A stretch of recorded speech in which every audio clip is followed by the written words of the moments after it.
I sold my soul to the bottom.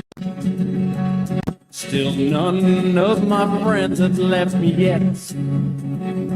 I'm the same man I was at the age of 13, and I've lived my life with no regrets. If you're looking for some freedom, all it takes is 10 drinks minimum. If you're looking for rhyme or reason, all it takes is 10 drinks minimum. Oh my God. It's the last party of the weekend. It's 10 drink minimum, sponsored by Topo Chico Seltzer. I'm your host, Chris Burnett. And despite the rumors of my demise, I am still here. Let me share. I want to share a little. Let me share this to a couple other places real quick so that we can get it out there. One more, really. Man. Give me a second, guys.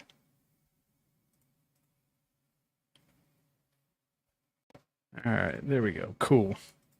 So yeah, man, it is the last party of the weekend. I am clearly not in Houston. I am clearly back in the studio here in Albuquerque, New Mexico. And I have a couple of people with me.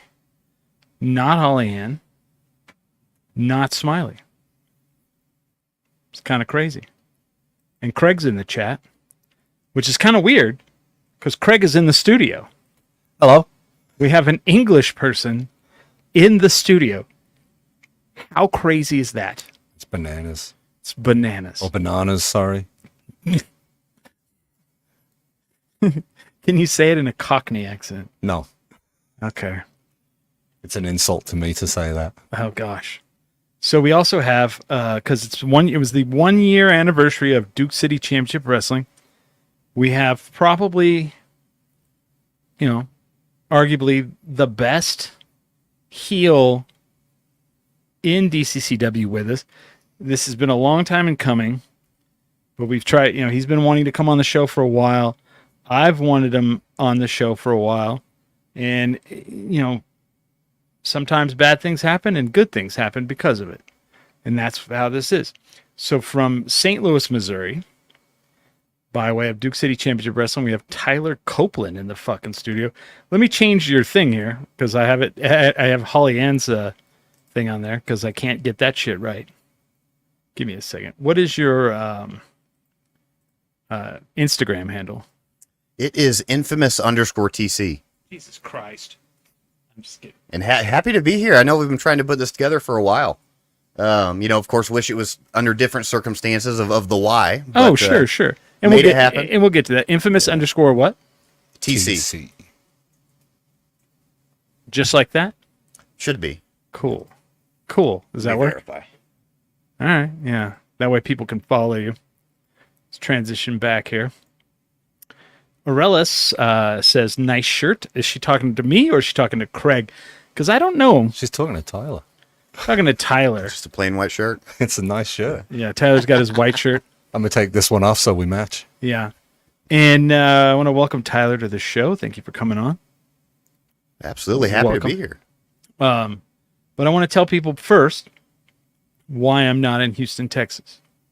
So Tuesday night, I took a week off between jobs, and I was like, and it works out perfectly. I get to, take a week off. Then I get to go to Houston a day early, and it's going to be great. And Tyler had hit me up like, I don't know, like a month or two ago. And you're like, hey, I'm going to be in town for DCCW, and I want to do the show, and that would be perfect. And I was like, yeah, hell yeah. Then I look on the calendar. I was like, nope, that's Comic Palooza. There's no way in hell. Sorry, man. So then Tuesday night, sitting there watching TV, and I'm like, boy, my stomach hurts. And I'm like, I'm getting a stomach ache. And then Monday night, Tuesday night. Fuck, I don't know what day it is. Tuesday night. And so I'm like, man, my stomach hurts, man. Ugh. And then it, kind of escalates a little bit. Finally, I was like, all right, I'm going to get some Tums. Take some Tums. Does nothing. Escalates a little more. All right, I'm going to do the Alka-Seltzer. The big dog, the big guns, Doesn't do anything. So then about 12 midnight, I get up out of bed. I can't go to sleep. Get up out of bed, I go throw up. Haven't thrown up in like 2 years. And then I throw up periodically through the night until I have nothing to throw up. Dry heaving. And anyway, I wake up the next day and I'm like, I think I have a blockage. So I'm like, I'm going to get some laxatives. I'm going to try to clear myself out. So I do that the next morning and it just, nothing works. And it just keeps getting worse. I can barely stand up at this point. And I'm like, okay, midday, nothing happens here. I'm going to call my friends and go to the emergency room. So I finally do. And I get there. My friend's driving me. And he's like, what do you think it is? I'm like, I don't know. I think I either thought it was my gallbladder or a blockage. And he's like, I would tell him it's either your gallbladder's about to rupture or your appendix is about to rupture, so they see you, right? And so I walk in, and the guy's like, what are you coming in for? I was like, my gallbladder's about to rupture, or my appendix is about to rupture. And he's like, oh, okay. And he's like, can you empty out your pockets? And I'm like, yeah. So I empty all the shit out of my pockets, and I just walk away, and he's like, hey. He's like, you don't pick that stuff up, it's going to be gone. It's like, okay. So they see me pretty quick. I was probably in there 20 minutes before they saw me. And they did this thing where they were asking me questions. And then the guy finally goes, can I touch you? And I said, yeah. And they go on the left side of me and they're touching and nothing. They're touching and they're touching. They move to the middle. They're touching nothing. Then they go to the lower right part of my stomach and they touch and it hurts a little bit. And then the guy goes up maybe an inch or two and pushes in and I scream. I'm like, ah. And he like looks at the nurse and he's like, huh? And, so they got me right away to get, what do they call those things? Ultrasound. And they're like, yeah, you definitely have gallstones. I said, okay. Like, we're going to do another ultrasound, a bigger one upstairs. I'm like, oh, okay. So they take me up, they do the bigger one upstairs.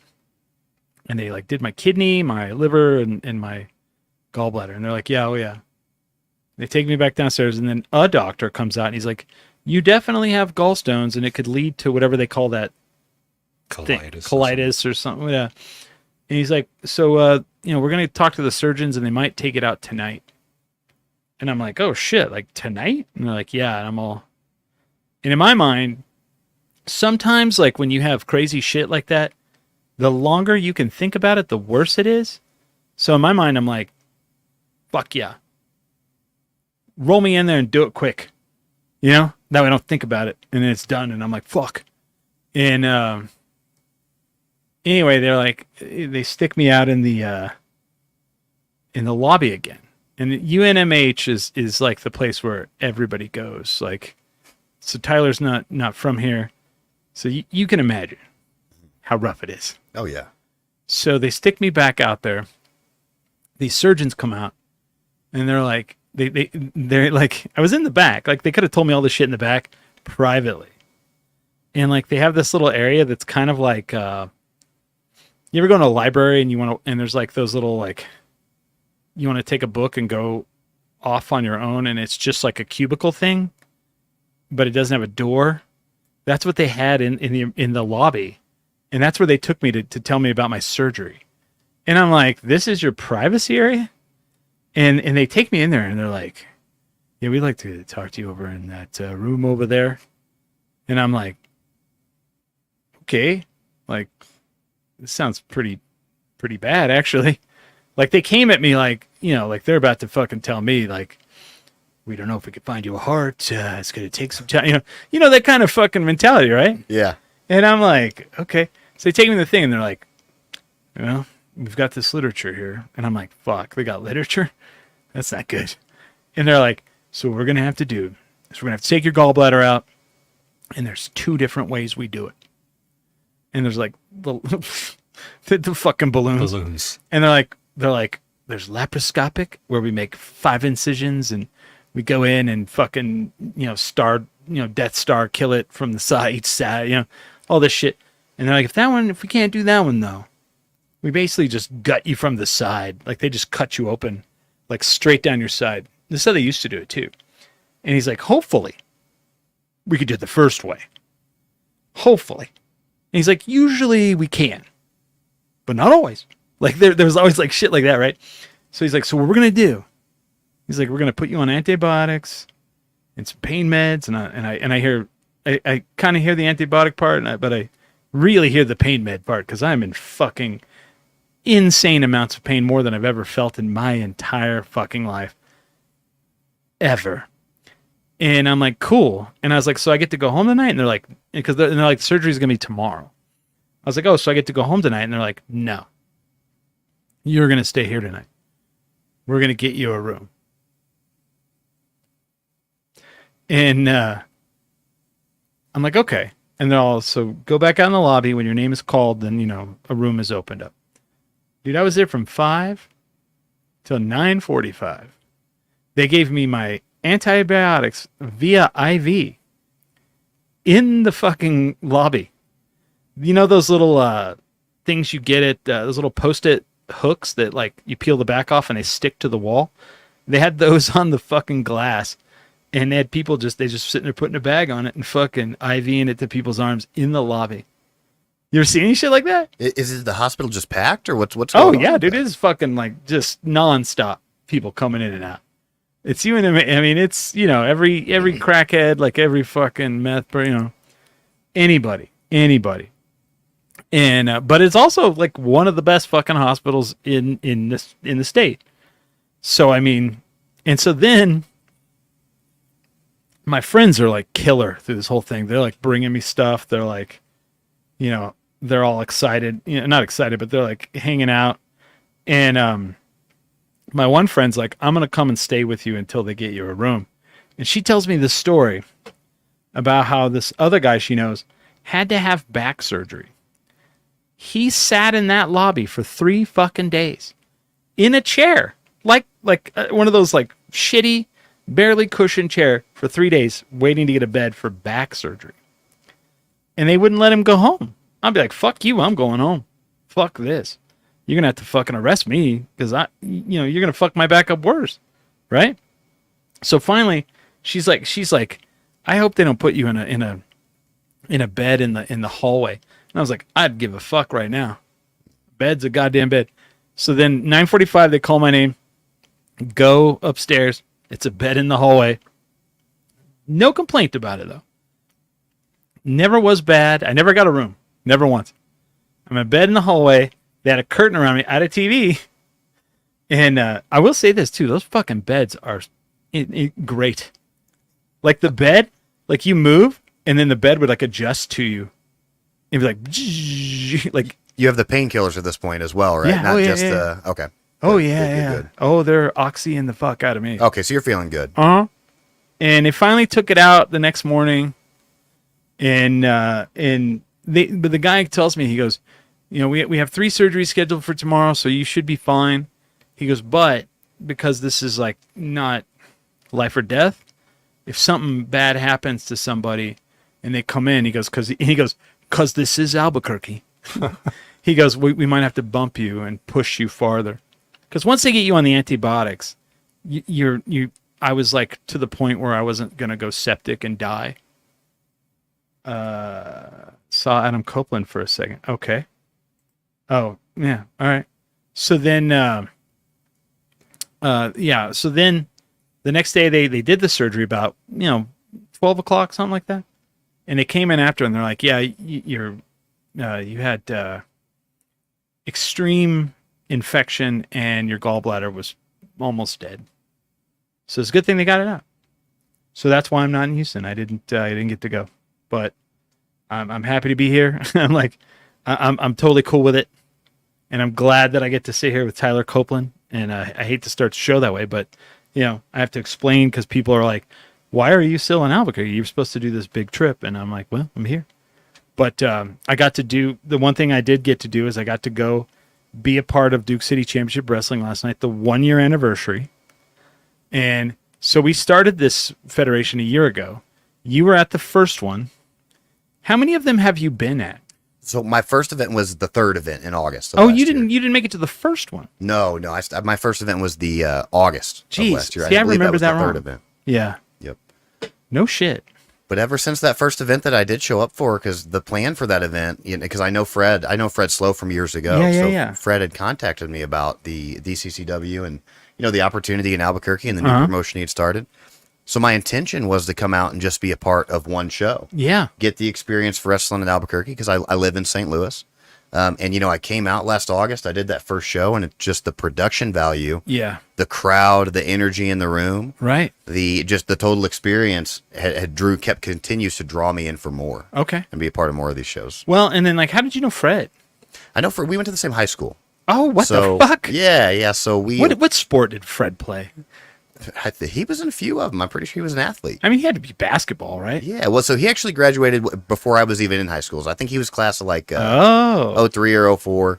I was 09, but we know each other from being in the same town, same high school, etc. Gabe Gambino is in the chat. I don't know if that makes you happy or sad. That makes me happy. And great new haircut, Gabe. I think the dog farted, by the way. That wasn't me. Good God. I would own it if it was me. So Fred knew you. And did he know you from the wrestling as well? Yes. So I actually started promoting wrestling shows back in 2012 in the St. Louis area. And Fred got involved with that on commentary. Okay. So Fred actually did commentary for some of the shows that I was promoting in the St. Louis area. Yeah. I believe in 2013 and 2014. So, yeah. Gabe said he loves you. I love you too, Gabe. Okay. Well, I didn't know if you knew that. I didn't know if this was a thing that maybe, some say love. He tells It's me mutual. the same thing. So, yeah. Does he? Gabe tells you the same thing? He does. Wow. So, I guess you guys started on the same show. So, what was that? Is that federation still around? It is not still around. That was Wrestling Invades America is what we call it at the time. It started out as Wrestling Invades Alton because it was only in Alton, Illinois. We expanded it to multiple cities, so the name changed. However, that company's not around anymore. Pro Wrestling Epic really it is the company that's around in St. Louis now that involves a lot of those folks who were involved in that company. And you wrestle there. Is that your normal? Is that your home federation? Yeah, I would say that's my home federation. And you brought a title with it. What's this title? Absolutely. So this championship, it is the Pro Wrestling Epic Championship. Won this bad boy a few weeks ago in Alton, Illinois. So makes me a two-time Pro Wrestling Epic champion. So I had to bring it and show it off. Is that the world title? That is the world title. Oh, dang. Yeah. Absolutely. So maybe defend it in Albuquerque here at some point. Oh, that's cool, man. Is it? Gabe Gambino says, "Is that the Impure Oasis guy?" Tyler, you an Impure Oasis? No, that'd be Craig. Wow. I heard you guys did do a show recently. Did you guys do Wonderwall? Yeah, we did Wonderwall. Josue's not watching tonight. He's got a show going on. Okay, you guys didn't fight in the back. We didn't do the script. We didn't dress up. I ended up wearing the same gear that I wore last year, minus the wig. But no, we did Wonderwall. Wow. Yeah. So, how long have you been wrestling? I've been wrestling about 12 years now. Fuck yeah. Started in 2012. Yeah. Yeah, and actually started with promoting my own shows, which is very kind of out of the ordinary. Wait a minute. Like you were not a wrestler. You just started promoting. I started promoting shows, but I also started wrestling at the same time. So that was around the same time that I got trained. And I actually promoted my first few shows as like kind of a charity event for the local church that I was involved with. Yeah. So the first few shows I promoted were in coordination with the church, but then kind of spun off on my own, continued promoting shows up until about 2015, and then handed off kind of ownership to somebody else. No shit. Yeah. Is that still around? No, so that Pro Wrestling Epic still involves a lot of those entities from those companies that I ran. Yeah. But everything's kind of merged into just Pro Wrestling Epic at that point. Well, that's cool. Pro Wrestling Epic. That's an interesting name for a company. Yeah, and they've been around quite a while. That company altogether has probably been around since 2010 or so about 14 years. Okay. Yeah.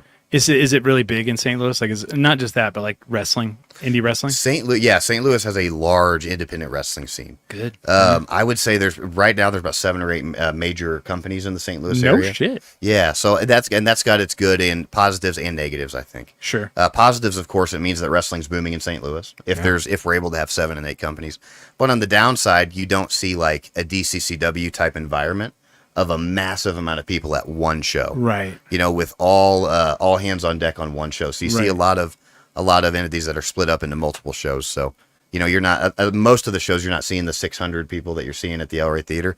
Probably at the most, you know, 350. Oh, okay. You know. Which is, you know, that's a good crowd though. Yeah, absolutely. Yep. Absolutely. It's definitely a booming scene. And I've been a part of that scene for about 12 years now. That's awesome. So do you do like all 7 or 8 different federations, or do you? No, so I only wrestle for Pro Wrestling Epic in St. Louis. Do you do this? Oh, so when they hit you up, you're like, no thanks. Well, yeah. So wrestling for me now, it's not an every weekend kind of thing like it used to be. Yeah. I'm really doing it, you know, out of what I really enjoy now. Right. So it's for opportunities that I'm excited for. So Pro Wrestling Epic, I have a great working relationship with that company. Yeah. So I continue to work with them, and then DCCW again. I planned on it being a one-time thing, but it went so well. Sure. Continue to come back. So right now I'm only wrestling for Pro Wrestling Epic in St. Louis, and then Duke City Championship Wrestling here in Albuquerque. No, that's awesome. So I mean, okay. So is this one of those things where like you've been doing it 12 years? Yep. And I feel like, and how long have you been playing music? Since the 90s. Yeah. Yeah. 30 years. And I've been doing this 18. And that blows people away. And I'm like, what people don't understand is like, you know, there is no overnight success. Mm-hmm. If there is, it's very fucking rare. And so many people, like, it usually takes 10 years to get so good at at this kind of craft, or, you know, stand-up comedy, pro wrestling, music, that you're good enough, you know, and I guess music be the outlier, because sometimes, you know, the 17 or 18-year-old people, they're like, you guys are, you know, you have it, you know, and which isn't ever good, but, you know, or not always good. Maybe it is sometimes. But like doing it 12 years, like you have such a handle on it now that there's probably not much you haven't seen in the business. And, oh, wow. Duke City Championship Wrestling says, everyone hates Tyler Copeland. I would say that's true after last night. Yeah, I mean, look, I go through the birthday cake, you know. And we'll get to that. But, you know, is it rare to see something anymore that like that you're like, oh wow, I haven't seen that?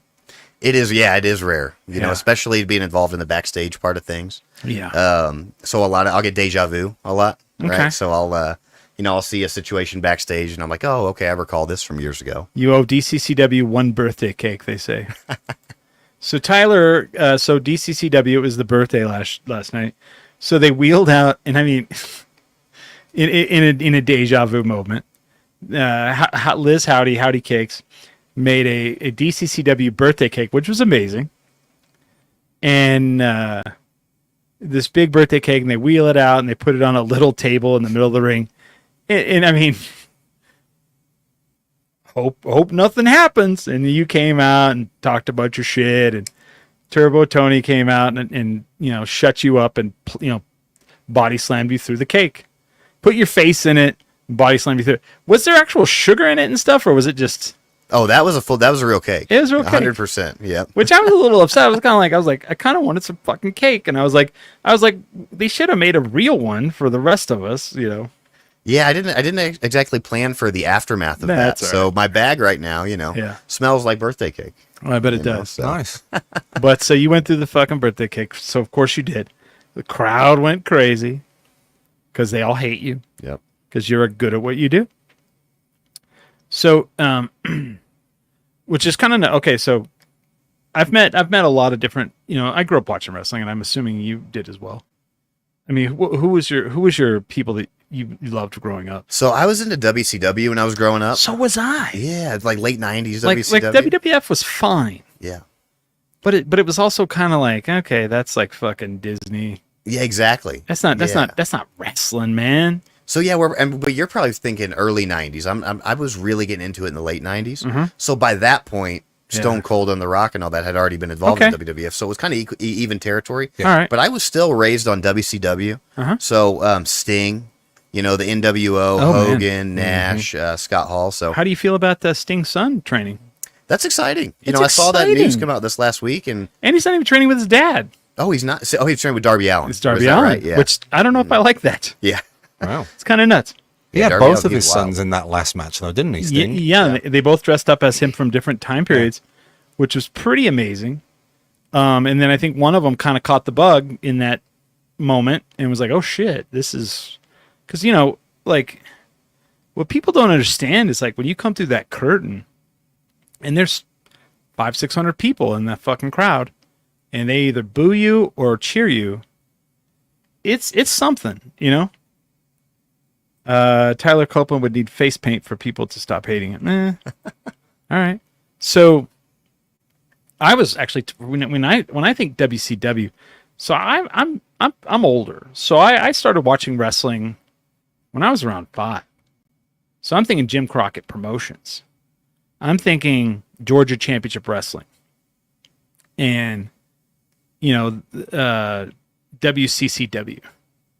The Von Erichs. And I've had a lot of people, because everyone knows I like wrestling, and have you seen the Iron Claw yet? And I have, and I have disappointments about it.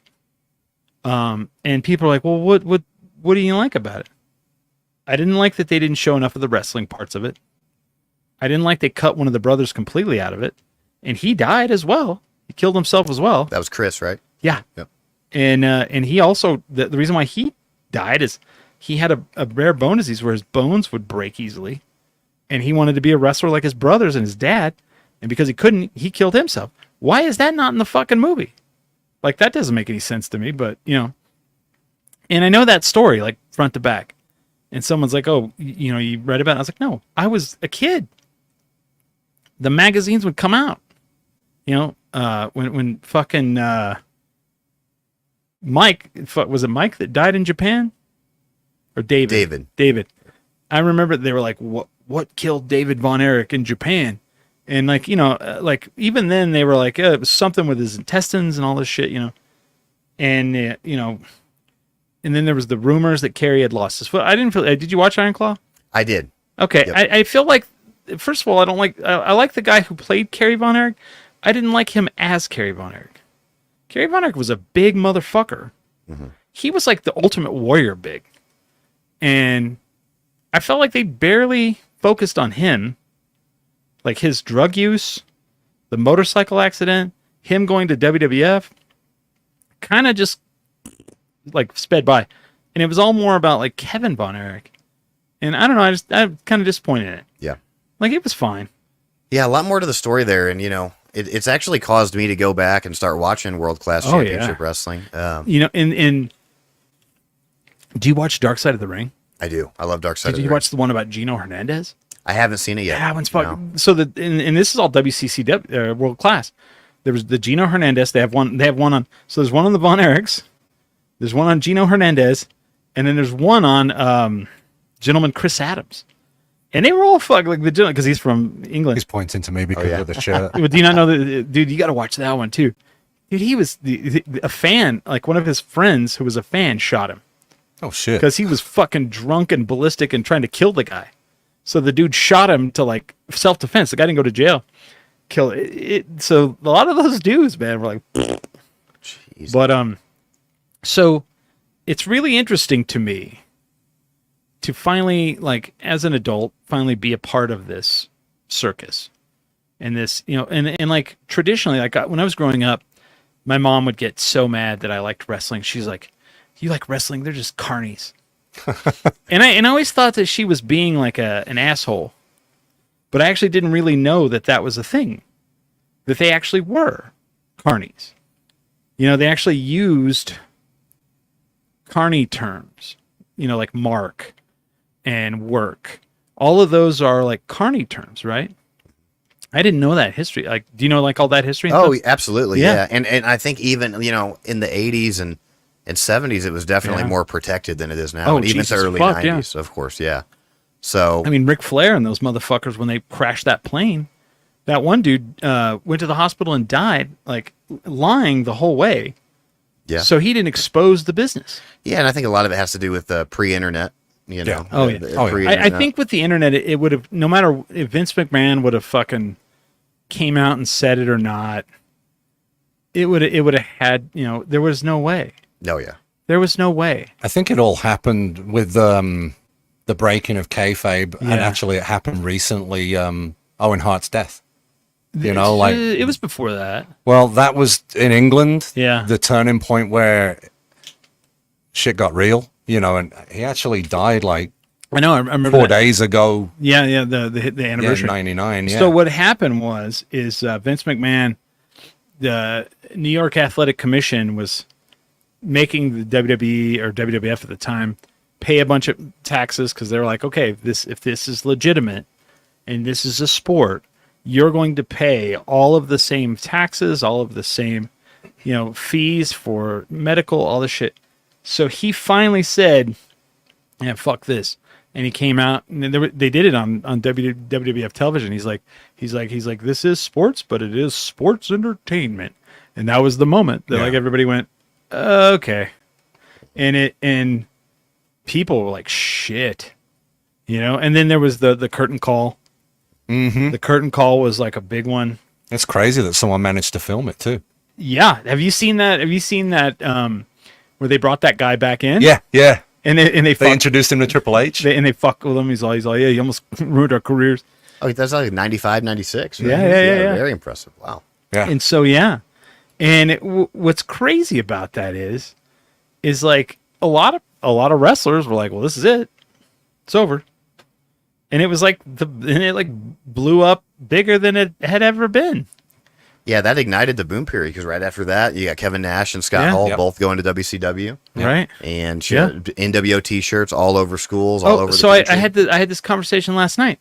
So did you know, like, when they brought them in, they purposely like didn't tell a lot of the employees, and they just knew he was coming. Scott Hall was coming to the ring, all that shit. So then when Nash and Hall were and Hogan came out, they were like, we're the New World Order. So WCW, of course, being as stupid and shitty as they were, like, we're gonna make NWO shirts and we're gonna sell them in the merch booth. And Kevin Nash was like, make the shirts, but absolutely do not sell them in the merch booth. Give them to us. We'll have a person out in the parking lot sell the shirts. And it's like, do you guys know nothing about fucking storyline? Mm-hmm.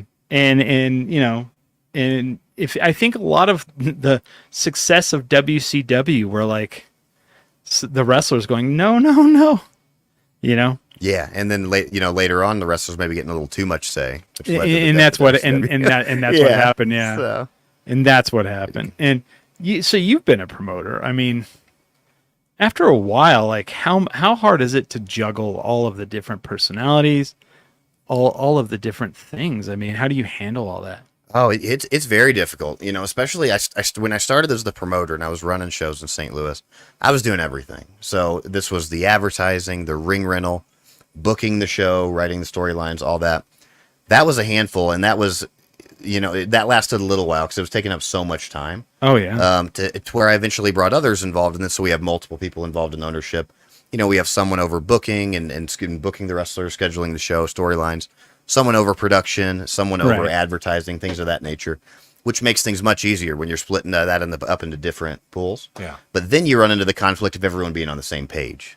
So now you're dealing with a whole new challenge of, are we all on the same page? Do we all agree with the direction? Things like that. Right. So it's kind of like, which battle do you want to pick? Do you want to be the head guy to run everything? And now you're running into the issue of, do I have time to do all of this? Yeah. Or do you want to have multiple partners and then, everyone being on the same page is the challenge? And that's, yeah. And watching this federation for a year, and I know this isn't every federation. I know that it's a little more advanced than some, not as advanced as others, because definitely it's only a year old. But I mean, out of the gate, we were firing on a lot of cylinders that I think a lot of people don't have. And I talked to Fred about this a little last night, like between the breaks. And when we got together, Buck was the perfect person because he, not only did he own the El Rey, he knew the ticketing, he knew all that part of it, and he made the posters. Joe, Hobo Hank, knew the wrestlers, had a ring, book the guys. Fred, radio guy, can get ads, knows all those people. I don't even know why they had me there. I was just a bunch of, I think Buck really wanted me there. Fred at first didn't know why. Then like we met, and then he was like, "Oh yeah, all right." And I unfortunately had a lot of things that happened. I couldn't sustain with it, and luckily I've been able to not be an owner. Like I liked being owner. It was a little too much, but I liked just being a part of the show. And being in the ring, that stuff's amazing. Doing the commentary, I didn't want to do the commentary. I was like, I don't want to do that. I bet after you did it, though, it was a blast. It was a blast. Yeah. And because Fred and I have done the radio before, and a lot of things people don't understand. Like in this show right now, there's 3 people in this room who've never done this show before, and we're going to do a pretty decent show. We're probably not going to do an amazing show because we don't have the chemistry that it takes to build. And like Holly Ann and Smiley and I have, and we can do with the other person. So it took Fred and I, good Lord, dog. Dog is just farting her life away. Sleeping and farting. But it takes a little while to get chemistry. So we were on the radio together, and our chemistry was very mixed. So then I was like, okay, I don't know if it's gonna work. And we did that first show, and Fred was literally like, when I throw to you, he's like, don't just say one word. And I was like, okay. Which the other thing too is I'm used to being the host of my show. I'm not used to someone throwing to me. I'm not used to like playing off someone else that's, I don't know. It's hard to explain. Like when you're in the ring, you're used to like, I guess I had to explain this to somebody. I was like, when they're in the ring together, one person is in charge and the other person follows. It's a dance, right? Yep. And they're like, well, can't that change? I said, it can. I said, I don't know if it does very often. I mean, you guys can answer that. But like when Fred and I sat down and did the commentary, it was a different deal. The only problem we had is figuring out which commentator we're going to be. And we both wanted to be the fucking call the spots guy. And so we would literally at the same time say the move. And so finally I stopped, let him do the, call the moves, and I became a little more color. And once we did that, I think we're a pretty good tandem. I did 2 matches last night, and I'm very proud of those. And the thing that like I've had to learn is how to call a bad match. You know what I mean? Oh, absolutely. And what you do as a commentary when it is a bad match. And I've kind of gotten a lot better at that. And a lot of times too, you promote the show, you promote the match that's going to be later on in the show for people to be excited about, so that they go, oh yeah, you know what I mean? Which 2 matches did you do commentary on? I'm not saying that now. Oh, that's true. That'd be spoilers, right? No, I did Valak Vile and Gato, and the main event. Okay, good deal. Hobo Hank, Happy, and Charlie 50 and Thunder. And the thing that's really cool, and I don't know a lot of. I mean, I haven't been in a lot of locker room. I've been in this locker room. It's really cool is to see like that DCCW brings in like you from St. Louis, those guys from Texas, sometimes people from Phoenix, whatever, and people can come in and just float in and just be fine. Ish. I mean, there's it's a bunch of people, but and not have to be there every month as well. Like no, I think it's been a few months since Charlie 50's been in DCCW. And, he showed back up last night, and people immediately remembered him and recognized him from the last time he was there. I still love the story of the first. So you weren't at the first event. And they're like, you're going to work with this guy, Charlie 50, and I didn't know him. And I'd never met him. And so, like, I just know they're from Texas, and they'd driven up, and they're like, okay, you and he are going to go out and work together in the ring. I'd never been in the ring, and I'd never done promo work in the ring. But Hobo Hank and Fred knew me enough that, they didn't script it. They just literally said, this is the one phrase you need to say, and we'll hit the music and interrupt you. And other than that, they let me just freeform, which I always enjoyed because I have no issue with that. And So he and I are in the back, and he's like, all right, I'm going to come in and I'm going to talk about how shitty the parking is here. And I go, no, stop. No one would care. We don't care. The parking shitty here. Everybody would go, okay. Yeah, it kind of sucks. You're right about it. It costs money. It's shitty. You're right. And I was like, okay. I was like, here's the two main things you're going to say. You're going to talk shit about lowriders, and you're going to say that the green chili in Colorado is better than the green chili in New Mexico. And he looks at me like what? He's like, people are going to get mad. I was like, dude, you might get killed. You might get fucking shot, right? He comes out there and he goes, I've been here all day, and he's all, I figured out why all the cars here are so low and so slow. He's all, because all your women are so fat. Dude, and people fucking get up, and they're like, you son of a bitch. Then he goes, and another thing, he's all, I've been to Trinidad, and the green chili in Trinidad is so much better. Never says nothing else, and a piece of pizza hits him in the face. And some dude in the crowd goes, if you're here at the end of the night, I'm killing you. And we get in the bag, and he's like, holy shit. I was like, and at the end of the night, I think we had to walk him out. And I was like, I don't know. I've seen Boys in the Hood. I don't want to get shot, dude. You're the one who said it. You know? Well, that'll do it. But it was speaking of that, though. So how often in your career have you been a face or a heel? So I started as a face back in 2012, but I shifted to a heel in 2015, and it's been very hard for me to bounce back to a face. I was going to say. Yeah, being a heel has been so much easier for me, and so much more natural for me. And just working the crowd in more of a negative way. You do have a punchable face. That's what I heard on the last podcast with Tony. Yeah, I was like, you do have a real punchable face. And like, in like, what I love, okay, here's how good Tyler is. Your gear, you don't come out in like an evil wizard's outfit. You don't come out with like claws or fucking makeup, and you're like, you wear like wrestling boots, like wrestling briefs. I don't know what you call them. Trunks. Yep.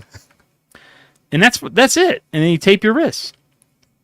You look no different than like Bryan Danielson, right? Yeah. But you look like a fucking shithead. It's the mannerism. Right away. It's the fucking mannerisms. It is the body language. It is your face. It is your like you don't even have to say words, and the audience goes, this is the guy we don't like.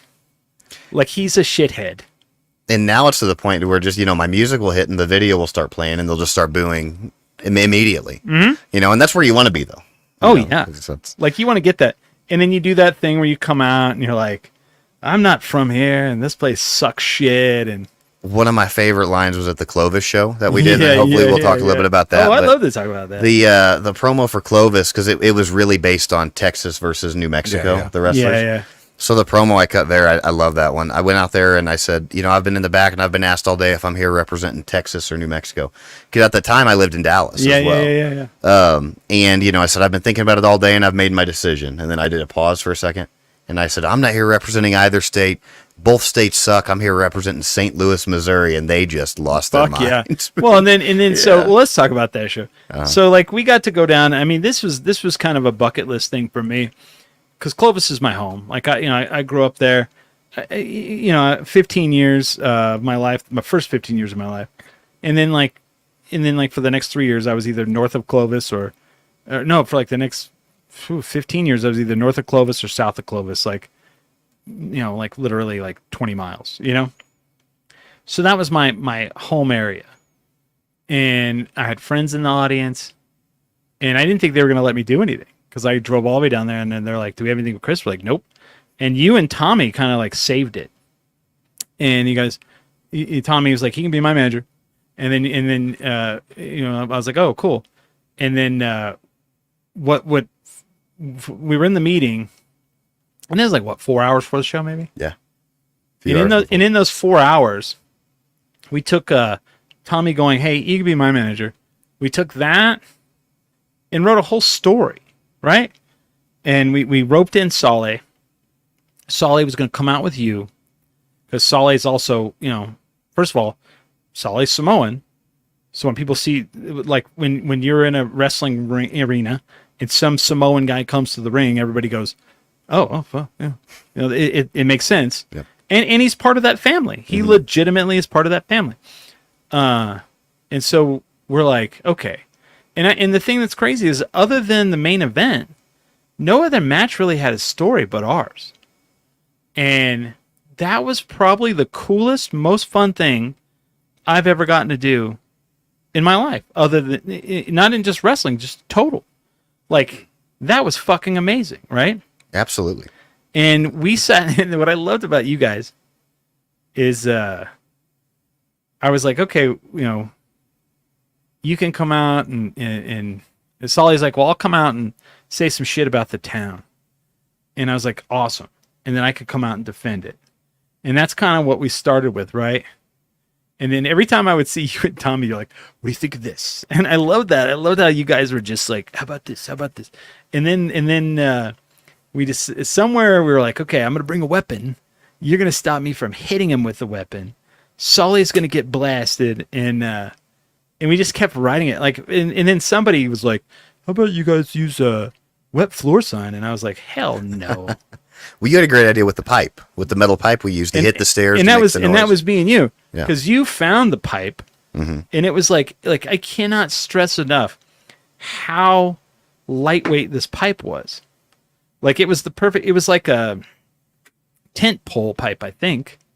It was it was probably like an inch pipe, but it was like aluminum. And I mean, like, I tell people, like, if I hit you with it, it would hurt.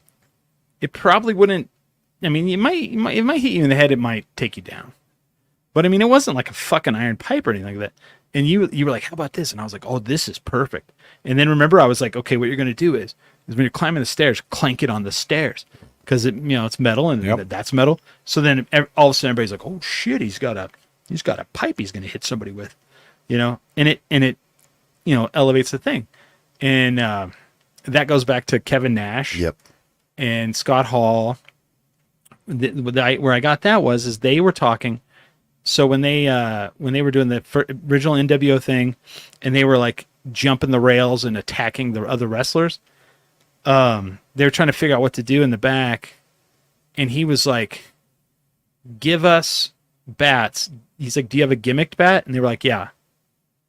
And he's like, "We have a real bat and we have a gimmicked one." And so he's like, "Okay." Kevin's like, I'll take the gimmicked one and I'll hit somebody with it. He said, before we do that though, Scott, you hit your bat on the staircase. And so what that did is it told the audience, like, oh shit, they really got bats. And then he hit someone with the bat, and everybody's like, oh my God, they're hitting people with bats. And I was like, yes, we have to like show the audience that like this is the danger, And luckily it echoed, so I mean it sounded dangerous. Clang, clang, clang. And you did it perfectly. You guys came out there, you guys got in the middle of the ring. You shit all over Clovis, said that you wish we were in Hobbs. People from Clovis got livid pissed about that. Hated you and Solly. Loved Tommy and me. And then we did the spot near the end where Yeah. I throw the pipe up like I'm going to hit him. Oh, with well, it. no. Well, so Solly came in the ring. Yes. And pushed you out of the way and took the spear. And you rolled out of the ring and got the pipe. Yep. And go ahead. And then I get the pipe, I get back in the ring, raise it above my head like I'm now going to use it on Tommy. Yeah. And that's when you're right up on the ring apron, take it from me. Yeah. And then you turned around and I pointed in your face and I was like, no. And then Tommy blasts you and boom, win. Yep. 1, 2, 3. And it doesn't make, and the thing with that is you lost, but you lost because you tried to cheat and I kind of interfered. So it doesn't totally make you look like you could have lost. Yeah. And at the same time, the Clovis show, at the time, I know we probably will most likely be going back to Clovis, but at the time it was a one-off. Yeah. So it wouldn't make sense to tell a continuous story that we needed to kind of No. finish off later. So we started the story that night and finished it that night, which I think really made it work. It's Yeah. about the storytelling, right? Yep, absolutely. And I mean, in your career, how much, like, when you first started, was it about the wrestling or the story? I've always been more focused on the story and the promo element of things.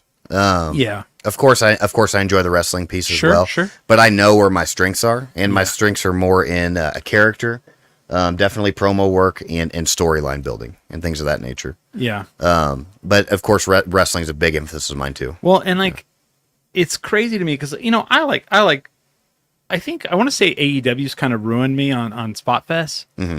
And I do like them. Like, when Ray Phoenix wrestles, I'm all about it.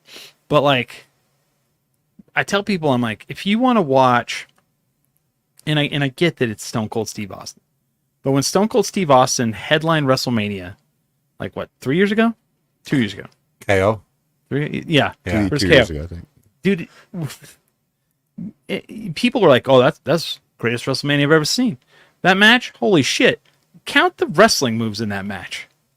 There's like 5, like maybe, you know, and Simple. but the story is fucking amazing, you know, and you know, Stone Cold comes out, goes to the left side, crowd goes crazy, goes over to the right side, crowd goes crazy, acts like he's gonna walk down the ring, stops, goes and gets a 4-wheeler, rides it out to the ring. Crowd goes crazy, gets in the ring. They decide to have a fight, throw the chairs out, start punching each other. And then in between punches, Stone Cold would drink a beer. And KO might get some offense in. And then I think there was a couple of suplexes outside the ring. And then Stone Cold started stunning everybody into the match. There's really not much more other than that. And there didn't need to be. And everybody's like, I can't believe he's still wrestling at this age. He didn't do a lot. Mm-hmm. He didn't have to. Yeah. You know? He told the story with just that basic setup. Yeah. You know, and it was the hottest thing of the night. Yeah. And I'm sure somebody's going to be like, oh, well, there was a body slam. And I'm like, dude, go watch it. It's not a lot. You know? Yeah. And I'm not saying that there's not a match. Like, you can tell a story and do spots at the same time. Oh, absolutely. And I think there's a lot of great stuff with that. But, like, you and Tommy wrestled a lot, and I really enjoyed all those matches. You and Tony have been wrestling a lot. I feel like I enjoyed those matches a lot. But, like, you get in the ring and you tell a story. Like, you tell a story from the moment that your music hits till you're back behind the curtain and the music's ended. And that says a lot. Yeah, and to add to that too, I like to wrestling now again too. I'm selective with kind of where I'm wrestling and what I'm doing. I really like to kind of be enjoying what I'm doing. Yeah. And whether that's pro wrestling up in St. Louis or here at Duke City Championship Wrestling in Albuquerque, I like to be involved in a storyline, working with someone else, knowing we're going somewhere. Yeah. Multi-month, building over time. Yeah. Like Tommy and I think Tommy's first show was in August as well last year. And I remember seeing him on that show. And when I realized I wanted to come back, I approached Fred and others and just said, hey, look, if I come back, I'd really like to work a segment with him, work a storyline with Tommy. Boy, he's really getting big too, isn't he? He is, and he was over with the crowd. So I was like, this is somebody nuts, I want to work with. Well, dude, half the crowd's his family. Jesus. Yeah, so we worked that out, and that feud went about 6 months, and then of course the blow off was in February for the street fight. But yeah, and the intention there was to build that feud over time. And you guys never made it to the streets. Yeah, never made it to the streets. We made it close. We made it close to the doors. But Did you guys made it to the bar though, right? Yeah. Bar area, yep. Did you get a beer on you? Oh yeah, he got a couple beers on me. Well, I'm not sure if they were beers or not, but they were drinks. So he was grabbing folks' drinks and slamming me in the head with them. Those got to be fun though, right? Those matches are so much fun. I love the hardcore matches. Really? Those are probably some of my favorite. Yeah. What I love too is like we're in the back, right? So I'm kind of drawn to him and Tommy. Like even last night, Tommy legit wins everywhere but in DCCW, right? So I went and sat with you guys before your matches last night and talked to you guys. I think we've kind of like hit it off. Like you and I and Tommy and I, like we've kind of become friends.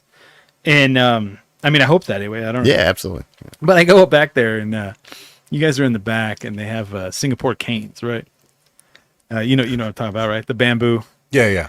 And this made me laugh. I look at them and I'm like, oh wow, I pick one up and I'm like, so these hurt pretty bad. And I think it was you. You're like, I don't know. We've never used them before. We're gonna find out. Yeah, we'll find out tonight. And I was like, What? Did it hurt? So actually, he was the only one who ended up getting hit with them. So Oh, we'd man. have to ask him.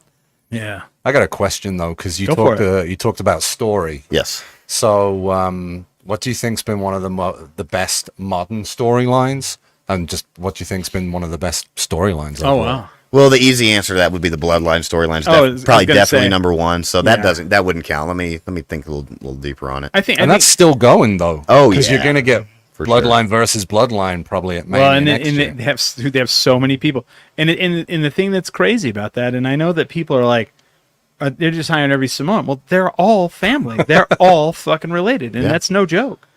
It's crazy. Another good one right now, though. Ever since Punk's return to WWE, I love what's happening with him and Drew McIntyre. Oh yeah. That's hilarious. I think that's leading somewhere. Uh-huh. They're leading somewhere big. So, WWE's long-term storytelling, especially since the change in management, I Yeah. think is so much better. notable. It is incredible. And the bloodline is probably the biggest storyline that has been seen since the NWO. Yeah, I I think think so. Yeah. it is so big. Yeah. yeah.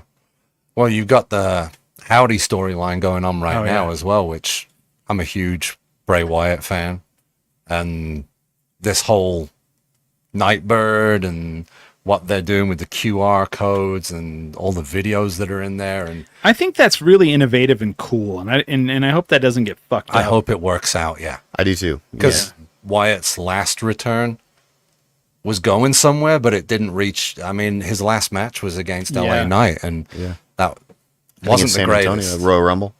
Yeah, it was the Mountain Dew Dark match, Yep. wasn't it? I was there live for that one. Were you? Yeah, and that's when Wow. we lived in the San Antonio area. No shit. So yeah, the Royal Rumble. Fred and I were at WrestleMania year before last. Oh, really? See, I've never And- been to WrestleMania. It's on my bucket list. Dude, Though. here's what's fucked up.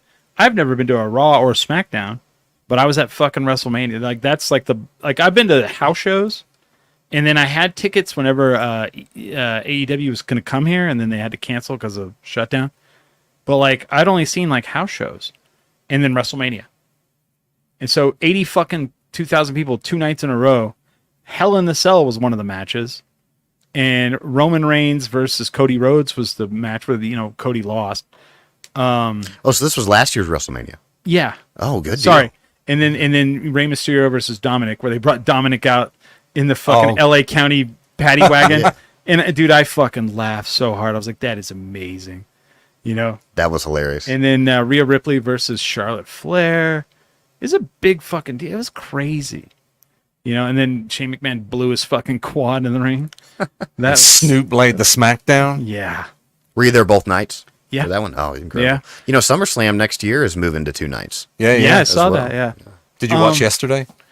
The pay-per-view Crown Jewel, or not Yeah. Crown Jewel. No, it was King and Queen of the Ring. They should Queen just of the call that royalty now. Royalty of the ring. Yeah, yeah. Yeah, no, I need to watch that, How and do then you I'm going to feel- watch Double or Nothing, which is happening Yeah, right now. yeah. How do you feel about that, Craig? With the English concept, the King and Queen of the Ring. Well, it's funny you asked me about that. Let's talk about Does it anger you? No, There's no kings in the United States. I think it's funny. I think the concept I've always loved. Well, King of the Ring really hit me when Stone Cold did the Jake the Snake. Oh yeah. Because that was a King You of the thump Ring. your Bible. Yeah. You got your John 3:16. Yeah, yeah. Austin 3:16 says, "I just whooped your ass." But I'm glad they're doing stuff with the concepts that have been kind of phased out, and they're phased out Hell in a Cell as the main event now. They're That like, sucks, man. Well, and it's run its thing until somebody fucking makes it relevant again. exactly, and that's without what you dying, need. Without dying. You need So, that relevancy for that kind of, because it was a match, not an event originally, wasn't yeah, it? yeah. It was a match. Well, and the first one was Shawn Michaels and Undertaker. uh-huh. And I just remember I was, at that point they were just kind of throwing shit at the wall. And then Kane came out. But I remember that Hell in a Cell, Shawn Michaels and Undertaker, before Kane came out, my friends and I were watching this, and I was like, what kind of steel cage is this shit? Yeah. And then by the end of that match, we were like, dude, this was one of the best.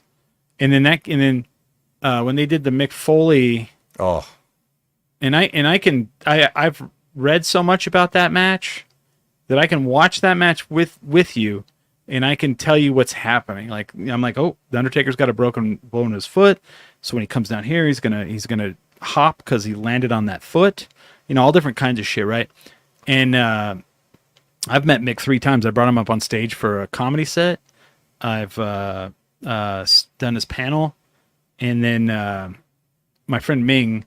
He loves my friend Ming, so we're at Comic Palooza last year, and he yelled, he's like, Ming, and we went over and talked to him again, and just seeing how that guy walks and moves now shows me that match alone probably did a lot to that poor guy. Oh yeah. So I don't know.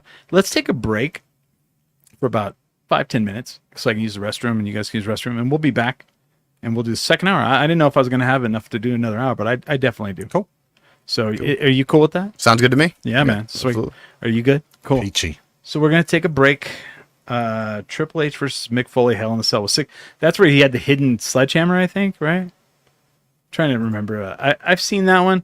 It's when they try to, like, the Mick Foley one happened organically. And then I always felt like after that they were trying to, fake it.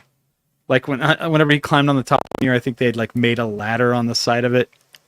And I was like, okay. All right. Is it going to tether him down? I don't know. I just remember my friends and I were watching that match, and after he went off, came back, went through, we're like, dude, they got to stop this. This is bad. And then when he poured the tax, my other friend was just like, oh, what is happening here, man? He's like, this is they got to do something. This is not right. And and now it's legendary, Classic match. and should never be repeated. Mm-hmm. And there's a good reason. But we'll take a break. We'll be right back. We are 10 drink minimum.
falling asleep in your cozy little bed. Don't be a sheet. It's mighty cold. Don't be afraid.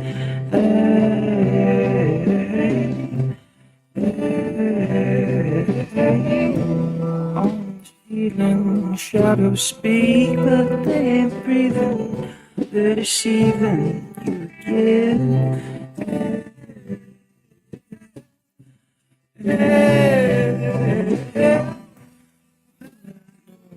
Oh, Greeks, even when there's no one around. Oh,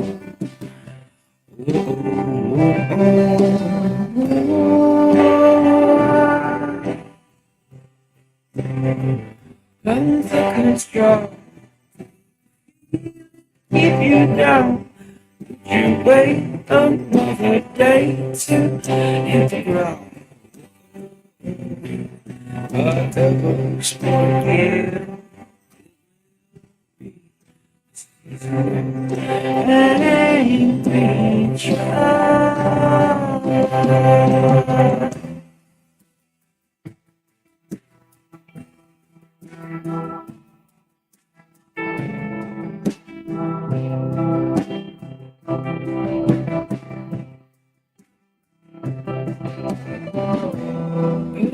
Curtain, shine a spotlight on the forehead. You absorb the sweat.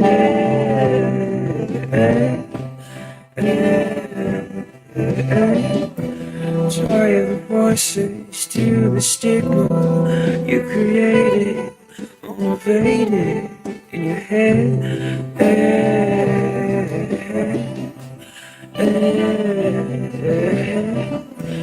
And I know the floor creaks even when there's no one around. Oh,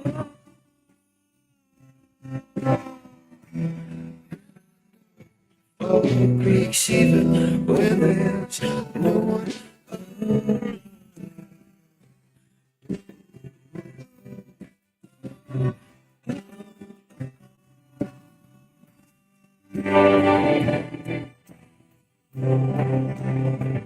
Under control, keep you down. Make you wait another day to hit the ground. Oh, never explore here. It will be the season. And we try. Under control, feeling down. Did you wait another day to hit the ground? Never explore here. It will be the season. And we try.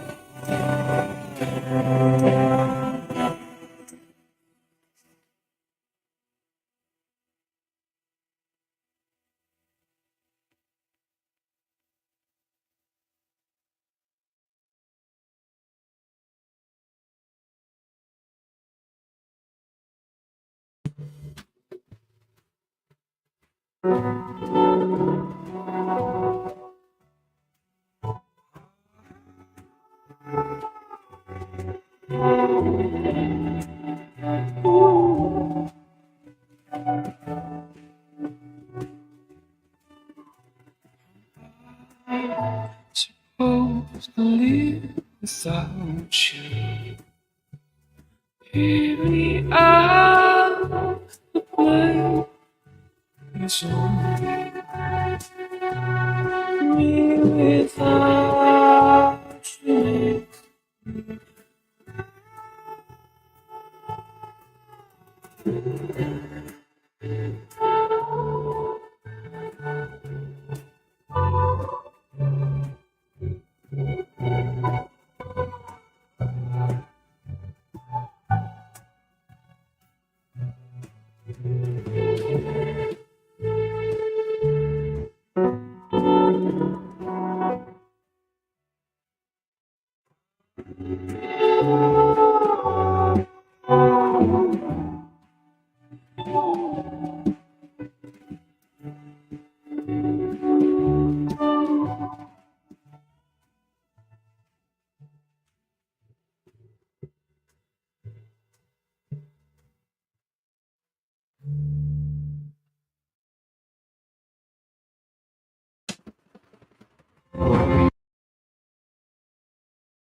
I sold my soul to the bottle.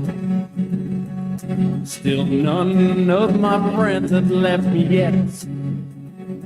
I'm the same man I was at the age of 13, and I've lived my life with no regrets.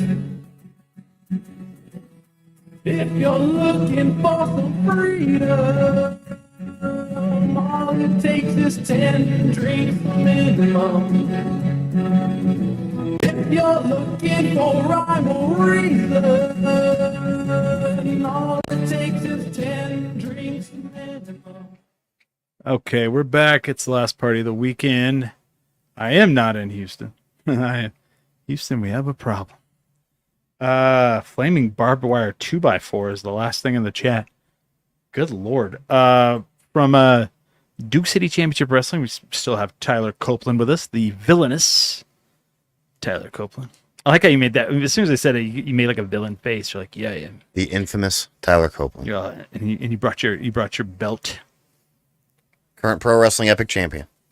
And then from Gilead Rises, Craig. Howdy. You guys got a show on Friday at Juno? Yeah. Playing with Blutzenia, Colt's Sister, and Tailgate Serenade, I think they're called. All right. Yeah. No 40-ounce killers. No 40-ounce killers. That sucks. What was that? Man, I had a whole fucking thing in my head. So you've been a villain for a while. And I think you're the first real villain we've had on this show. Heel, I should say. I don't really sit there and go, look at this motherfucker as he walking down the street. Which you do sometimes in Albuquerque. You're like, yeah, this real piece of shit over here. But I mean, we've had Thunder on, but I don't really think of Thunder as a pure heel. He kind of floats. Like he does both a lot. He hasn't like taken a side. You know, I think some wrestlers like you're like, nah, this is what I do. Yeah. Yeah, I think it's safe to say I'm just ingrained as a heel now, whether it's here or in St. Louis. Recently had a stint in St. Louis where I wanted to try being a face again. That didn't last very long. I quickly reverted back to being a heel. So I think that's accurate. I'm just a true heel at this point. Probably 80% of the time I've been wrestling. And there's got to be wrestlers like, I'm trying to think of someone that was just perpetually always a heel in their career. I don't think I ever saw a good guy ravishing Rick Rude. Ever. I don't think. Jeff Jarrett, probably. No, there was a good Jeff Jarrett. Oh, okay, from the 90s. Yeah. Probably. I'm trying to think. But yeah. So my question on that is, you're so good at it. Like you hear these stories about like back in the old territory days, and they're like, yeah, I've got stabbed 4 times and guns pulled on me. So has any of that shit ever happened to you because people hate you so much? So, surprisingly, no, that's never happened to me, and I don't shy away from it, right? Right. Typically, unless my opponent that I wrestled that night or someone I'm feuding with is out with the crowd, I'm typically out in the public after the show, so there's plenty of opportunity for that to happen. Yeah, but it's never happened to me, believe it or not. Because you do a heel thing that I think, because like Robles is a pure heel, very good at it. Oh yeah. But yours is different in that, like, you do the thing where you come out and you're like, you know what about this town? This town sucks. And everybody's boo. But then, like, when you're out, like, doing the wrestling part of it, when someone, like, flips you off, you'll, like, laugh in their face. And to me, that fucking pisses people off worse than if you were like, oh, yeah, fuck me, fuck you. You know, that, no. Laughing in my face would make me pissed. And I think that, like, and it's funny because like I got to see Dutch Mantel wrestle one time as a kid, and we were booing him, and he told us we all had AIDS. But so no one's like waited for you in the parking lot, or believe it or not, no, it hasn't happened for slashed whatever your tires, reason. no, you know. And I don't know what that is. Maybe it's just a matter of time, right? Maybe now I'm jinxed, but you know. Chris is bringing it on. Now. That's what's going on. Exactly. He's bringing it. Like basically. Well, I wrestled Mosh Pit Mike a few months ago in January. Right. And there was an instance where he did throw me into the crowd. Sure. And rather than me getting up and jumping over the guardrail, the crowd actually picked me up and threw me back over Are the you guardrail. shitting me? I didn't even notice Yeah, that. yeah. So folks in the front row. How did you feel about that? I mean, I was fine with it. It let me know how Yeah. they felt. You know what I mean? And I want them to hate me. So No, as and long that's- as no one took a shot at me, I was. Has that fine. ever happened? Have you ever taken a shot at you in the crowd? And it's never happened. believe it or No not. Yeah, shit. that's never happened. So no one's never sucker punched you. I would say I've had people raise their fists like either they want to do something, Yeah. but I also So in like real life, could you kick someone's ass pretty good? We'll see. It's been a while since I've been in a legitimate street fight. I like Yeah. to think. I like to think it. I mean, I think we all think we'd do well. Sure. But, Well, Chris brought me here for a reason tonight. No, I'm Yeah. just fucking with you. we're stepping outside. This is Craig, the soccer hooligan. That's right. yeah, but no, I don't have any I don't have any aspirations to go into MMA or boxing. No, no. Oh, you're not gonna see, you're not gonna CM Punk it. No, I don't think. I so. think CM Punk found out real fucking quick that yeah, it's a different deal. Yeah, absolutely. So no one's ever like sucker punched. So how about when you wrestle? You had to have been potatoed. Oh yeah. And a potato is when another wrestler hits you legitimately in the ring, takes advantage of you. Because like what a lot of people don't know is that these two people, even if they don't know each other, the whole unspoken thing is I will take care of you and you take care of me physically, right? I assume that that's kind of the unspoken thing. Yeah, that's absolutely happened. And- But then, sometimes, it's happened at DCCW. Yeah, and usually if that happens, if you just give a receipt, then that's usually taken care of. And Yeah. for those that aren't aware, a receipt would just be kind of potatoing somebody right back. And see, these are all Carney terms. These yeah. are all old Carney terms. I had no idea about all that. And Jim Cornette talks about all that. But like, so somebody in the ring, like, is it one of those things where you started somewhere new and they were like, who's this guy? Yeah, and that goes back to probably years ago in the St. Louis area when I Yeah. was frequently wrestling at new places.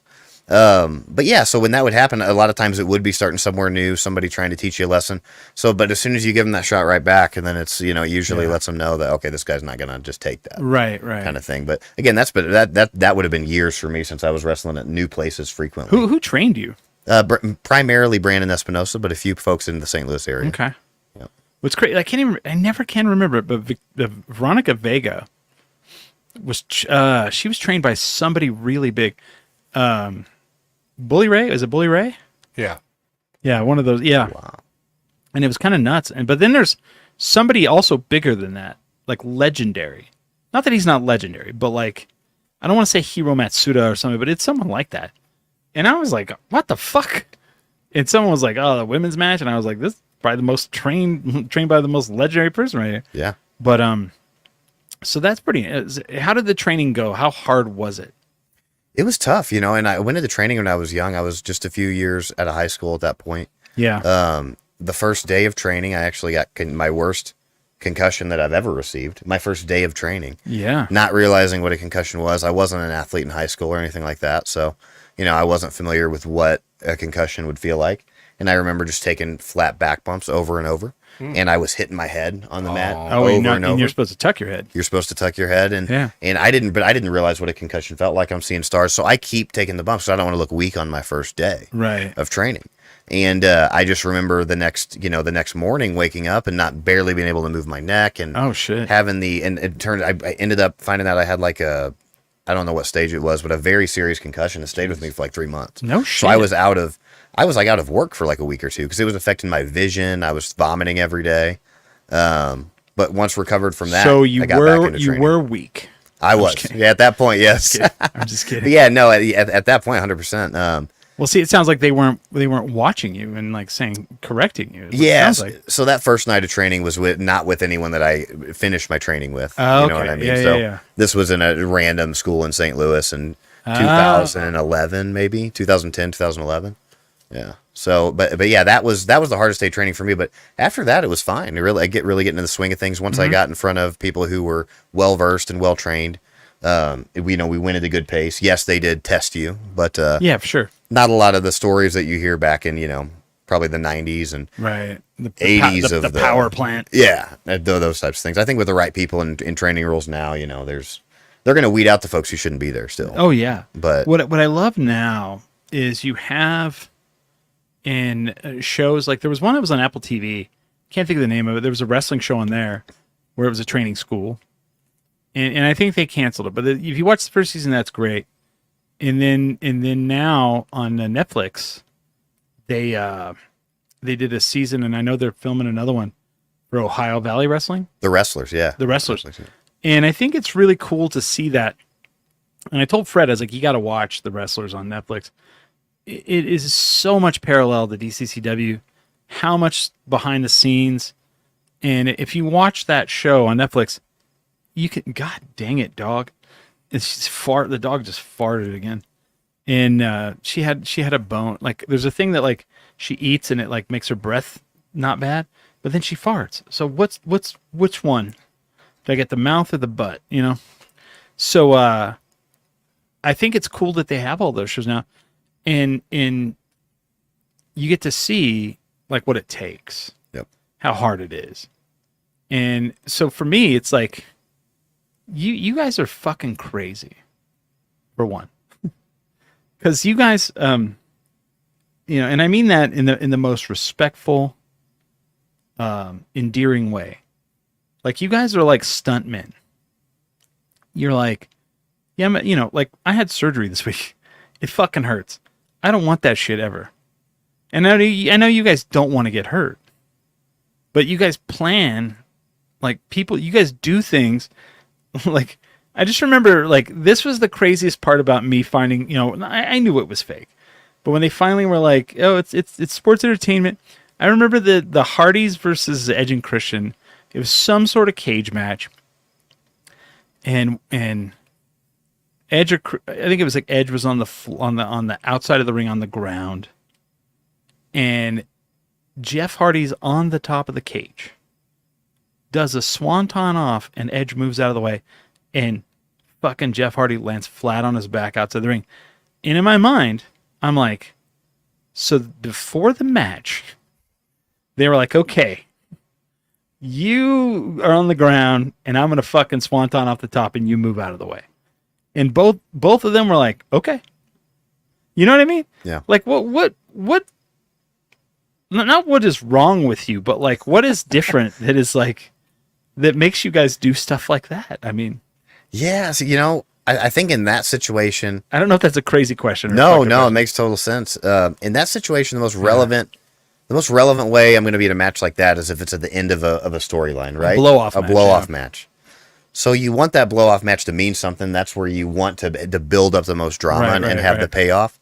So I think it's just kind of that desire to make those moments for that ending to the story. Where's your line? Where do you draw a line? What wouldn't you do? Things that are like clearly unsafe. You know what I mean? Anything where you're clearly landing on your head or neck or shoulders. Right. There may be some things where there's a little bit of risk with that. A lot of the stuff we do, there's a little bit of risk with that. But there's some things now that are like obviously, not going to take a pile driver off the apron off the ring apron onto the concrete floor or something like that. Yeah. So I remember when vividly I remember this when Ric Flair won the title back. I think it was. I want to say it's Barry Windham. I think it's either Barry Windham or Lex Luger. And they had judges, and Terry Funk was one of the judges. So Terry comes in, he's all, Rick. He's all, let me congratulate you, Rick. Thank you. He's all, you congratulations. And then they did the whole thing where he's like, Rick, I hate to interrupt again. He's all, I want the first shot at the title. Do you remember this? Have you watched this? I haven't. No, right before my time, and I need to go back. And I think I do a really good Terry Funk impersonation, by the way. And he's all, and Rick tells him he's all sorry, Terry. He's all with all due respect to you and your family. He's like, there's a long line of people, and Terry's like, sure, yeah, I understand, man, I understand. And then of course, clotheslines him from behind. And that was the first time I'd ever seen a table used in a match. And he took Ric Flair out of the ring. They got up on the table and he pile drived him into the normal table that everyone knows now as the get the tables. But like, you know, it was still solid. It hadn't been gimmicked, and fucking like I was like, oh my God, he's dead. Like he's really dead. And like I'll pull that up every once in a while and watch it. We'll watch it after. Oh yeah. And so like, of course, I'm sure Ric Flair was fine. I mean, it may hurt, not bad, but you know, but like just taking a pile drivers could be dangerous. I assume. I mean, I don't know. Absolutely. Yeah, pile driver. I mean, that's a move where you're coming down typically directly on your head, unless Stone protected Cold. right. So, Right. yeah, I'm saying it's definitely doable, right? But there's a lot of I risk. feel like the sit down pile driver is much safer than the tombstone pile driver, depending on who's doing it, I guess. It definitely depends on who's doing it. Yeah, how tall the person is, Yeah. things like that. I also feel like they do very few normal pile drivers and way too many Canadian destroyer pile drivers these days. Oh yeah, and they've completely They've ruined overutilized that move. They've Yeah, ruined that move. for sure. Like I remember the first time I ever saw that, I was like, "What in the fuck was it?" You know what I'm talking about? Petey You'd Williams. have to show me. It's a flipping pile driver, like where you're flipping. Oh. And I remember, Oh, yeah. yeah, Petey Williams, poor Petey Williams, Yeah. who created and like the whole thing is, and like Hobo Hank and Jacob Fatu did one, and I think the funny thing is that someone was like, Hobo Hank pulled off a Canadian Destroyer. I was like, Jacob Fatu pulled off a Canadian Destroyer. Yeah, I like Yeah. the placement of that one though, because it's never been done in Duke City Championship Wrestling. Nope, before. right. And it probably won't be. You won't see it again anytime this year. You know. No, so no, yeah. That I like the placement of that one. But like, yeah. So where is the line? Where do you go? No. for me, for me again, it's just a move that I feel would be completely unsafe. I would trust a pile driver based on who was giving it to me. You know. There you go. Because I mean, we've had a guy. The worst injury that I've heard is someone broke their arm in the second show or third show, and I think that was the worst injury that we've had. Yeah. Which I think is amazing. Knock on wood. I don't know if this is really wood, but and that was a move that didn't even. I mean, we're talking like fucking random regular move. You know, someone just did. Yeah. You know, you have to learn not to catch yourself. Was that Tommy? I think he had a Delgado. injury or something. Oh, Delgado. Okay. Yeah. And it like skaters and wrestlers, you learn because like a regular human, when you fall, put your hands out because it's your normal human. And like skaters and wrestlers, you can't. Nope. You know, like to this day, I will not catch myself when I fall. I'm an old skater, and like I'll fall and turn and like land on the meat of my back. I just out of instinct. Yep. Yeah. It's real weird, and people are like, how do you do that? I'm like, oh fuck, I don't know. Yeah, I've been lucky enough to avoid any broken bones. Wow, really? I've had a separated shoulder, but Okay. my main injury has always been concussions. Always. Really? And I think it's because of that real bad one that I got during training years You ago. just kind of started it. Yeah, I think that started it. Luckily, I've never got one as bad as then. But sometimes even during a match, I can feel myself hit my head, and I'm like, oh, shit. Fuck, I'm really? not going to know if this is a concussion until tomorrow, but I Really? think it could be. Yeah, so sometimes it is, sometimes it's not. But luckily, they've all been, for the most part, pretty minor when I've got them. But that's Okay. my main concern is hitting my head. And that's why I don't wrestle as frequently as I used to as well. Oh, okay. Yeah. Do you think are you feeling the results of whiplash in your life after all these years? Yeah, and well, I relate that to concussions, but yeah, Okay. 100%.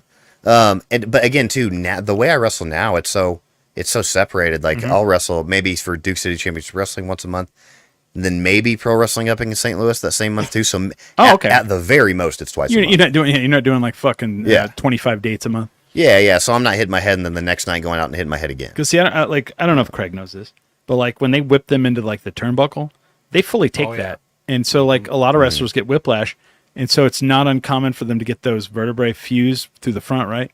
And so like so many wrestlers like from back in the they all have their vertebrae. It's like a common surgery. It's kind of nuts. I was like, they get whiplash. I was like how that happens? Like Yeah, I've been lucky enough not to result in any like reoccurring pain yet. But I think that's also I think that's also been because I've been able to kind of be smart and safe with it. Again, too, not wrestling every weekend now. Right. I'm picking and choosing a lot of the folks I work with. Good, Right. So good, yeah. that helps. Just because of the stage I'm at, I've been wrestling for 12 years. Yeah. So, I'm not, You've not paid your really, dues. Yeah, exactly. So, trying to enjoy the storylines I'm working. The goal is to work with others and help build up Okay. other people right now. So, with that being said, I don't really need to do a lot of selfish things. So your goal is not to be like in the WWE. Not at this point as a wrestler. If I was Okay. gonna make it upwards, it would most likely be in like a managerial role or Okay. some sort of like speaking role. Yeah. For sure. See, and that's interesting to me because, like, always in like, so I love to talk about on the show, like artists, performers, and and to me, like wrestling is all of it. It's art, it's performing, it's athletic, and everybody like when you speak to people who don't podcast or play music or wrestle, they always want to know, like, oh, well, do you make a living doing it? Do you make a lot of money?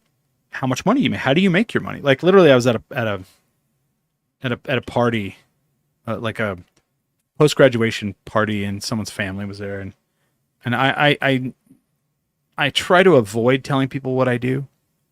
Other than I'll like when I'm in that situation, I just go, oh yeah, I'm a IT guy, and then someone else will bring it up, and then they're like, oh, so how like immediately. So how do you make money doing that? And like I feel like for some people it's either like for normal, like a lot of normal people, they just it's like foot to the floor.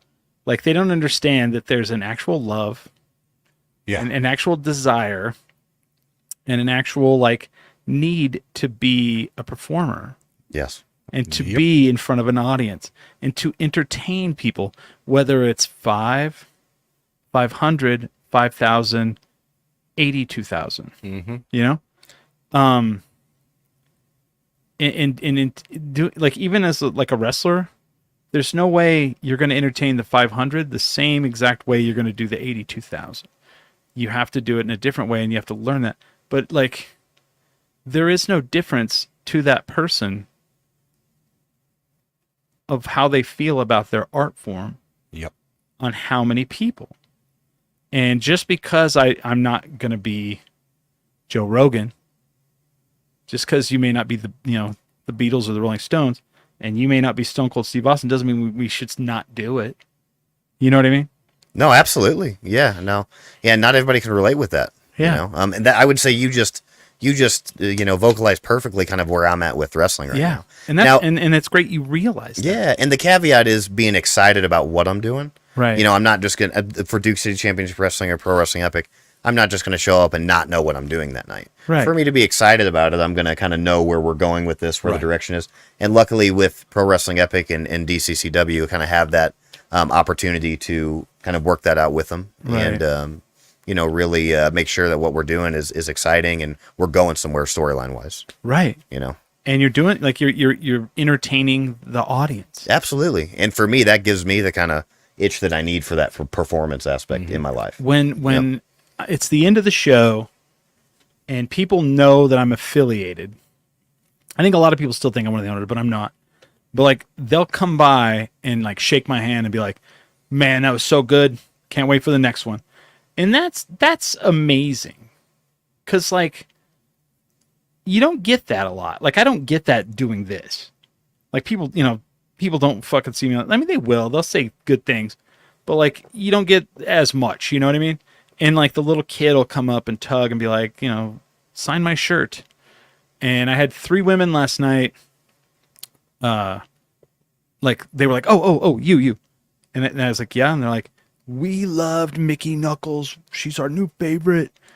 We want to see her every month. And I'm like, okay, I'll let people know. And it's when you see that, you're like, okay, we entertained these people. Yeah. They paid $20 to $45 per person, bought merch, bought beers, bought whatever, and then are gonna go and say, I went on Saturday night and that show was awesome. Next time you got to go, and that's what we do. Mm-hmm. That's what you do. And then your name will come up and they'll be all, fuck that guy. And that means you did it. Yeah, that's exactly what I'm looking for. Yeah. Yeah. Well, fuck you. exactly right. Fuck that guy. I'll tell you this: like the best wrestling personality I've ever met, and I've said this on the podcast so many times. Mouth of the South, Jimmy Hart. Fred and I got to do his panel at Comic-Con. The dude's 80. And I'm not exaggerating. He's fucking 80. I've seen him. I saw him at the Comic-Con. We did his panel at the Comic-Con here. Then I talked to him again at the Comic-Con in El Paso. He's 80. He doesn't, I don't think he needs the money. He's a Legends contract with the WWE. He just, that guy has been a performer probably longer than all of us combined age, right? So I don't know if you know his background. He was in a band called the Gentrys that wrote a song that hit big. I Keep On Dancing. I keep on dancing now. Dun, dun, dun, dun, dun. Whatever. And it got big. And he went to high school with Jerry Lawler, and Jerry Lawler knew that, he was a musician. And so he was like, we're going to do some music in Memphis, and we want you to come down and help us. And then that's how I got in wrestling, right? I'll tell you this. I learned more about being a performer from that man in like 20 minutes than any human being has ever taught me. I was like, holy fuck. Because he was like, we were standing there, and he's wearing, he's wearing his his jacket with the hearts on it.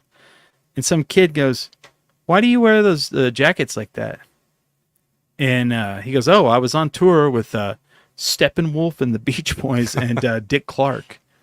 And Dick Clark saw me like one of the shows. I was just kind of wearing a t-shirt and jeans, and he came up to me. He said, hey, if you look like the audience, pretty soon you'll be in the audience. And I, like, when he said that, I was like, son of a bitch, that's amazing, right? And like when I was talking to him, I was like, man, I hated your guts when I was growing up. And he goes, all right, that means I did a good job.